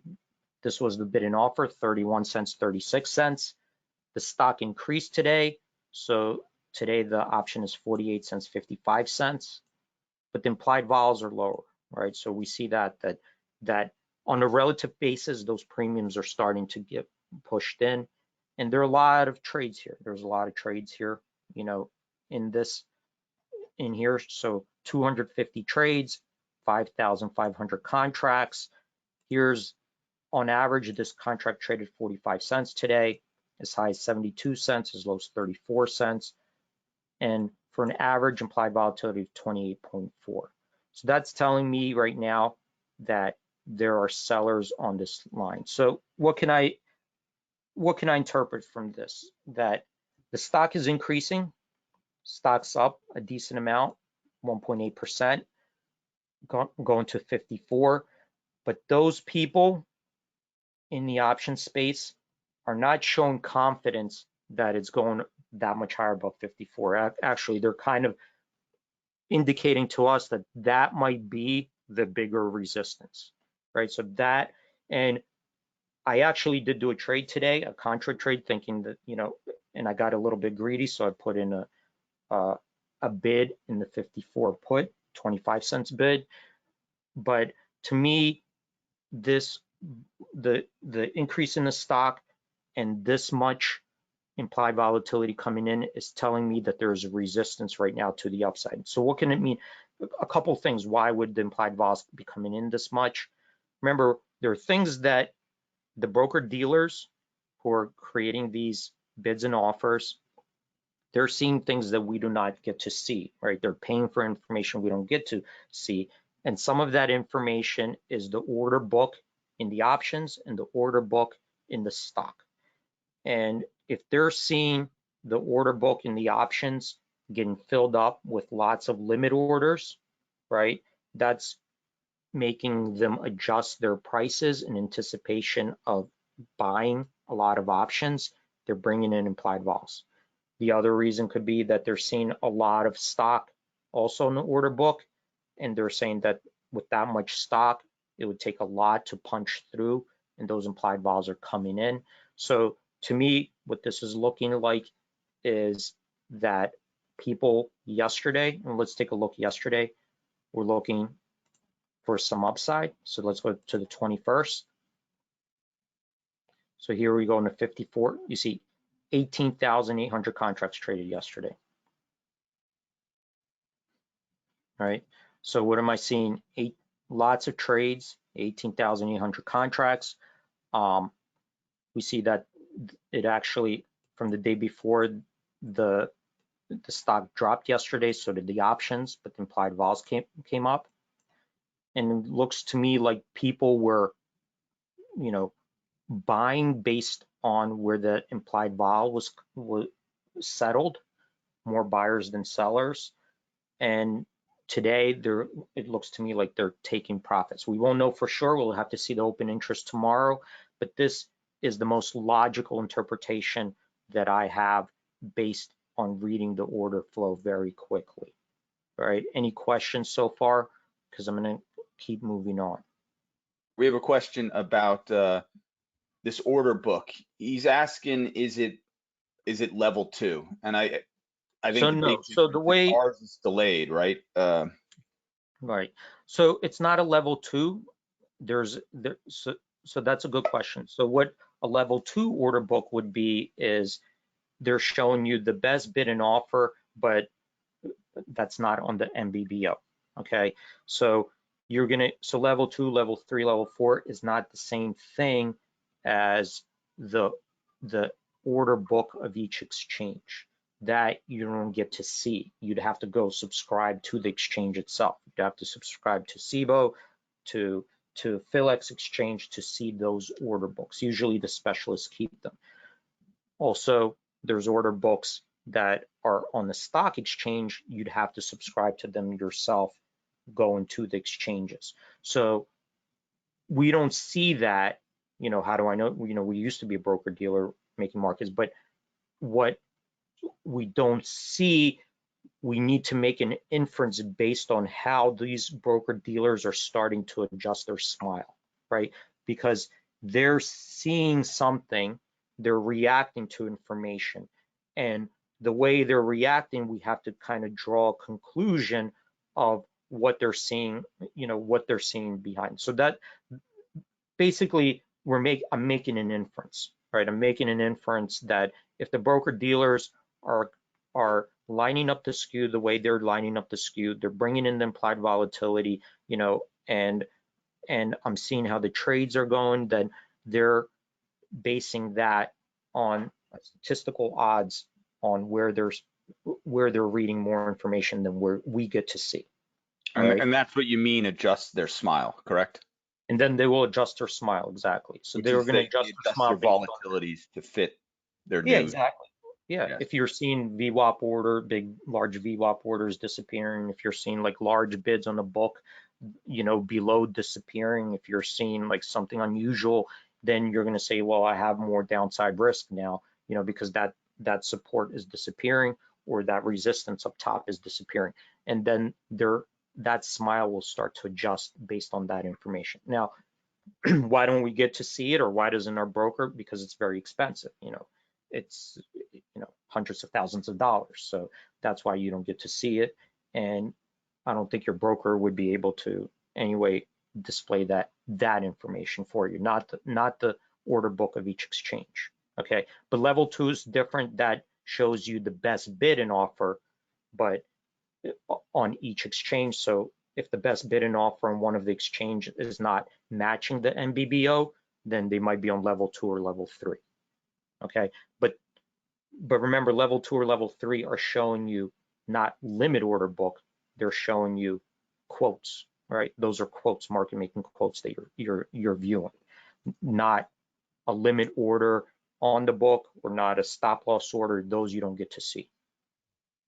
Does that make sense? Makes Hopefully. a lot of sense, Steve. Listen, Okay. we're close to the end of your presentation, which has been awesome. I don't know if you want to talk a little bit about, you know, you do this daily, right? You give a live walkthrough of the Chameleon every day, 9 to 9:30, plus talk about, you know, what's going on in the pre-market in the morning. Right. How do people get there if they're interested in that? Yeah, so one thing, if you come to our website, you know, and you go onto these videos over here, you know, they're free. You could go in the morning, watch our pre-market show, get some insights, learn something. But it'll be live between 9 and 9:30. You know, this way it's a chance, one, to learn. There are people on there, also Market Chameleon, who are asking questions, sharing their experience. certain things that they see, and that's what we talk about. Because I think for you to be a good trader, it's about learning, it's about experience, it's about, you know, it's putting in the time and the effort. So there's no like fast and easy. You kind of have to go in, you know, the more experience and the knowledge you have, the better you will become. It's kind of like because what did I do in this exercise, right?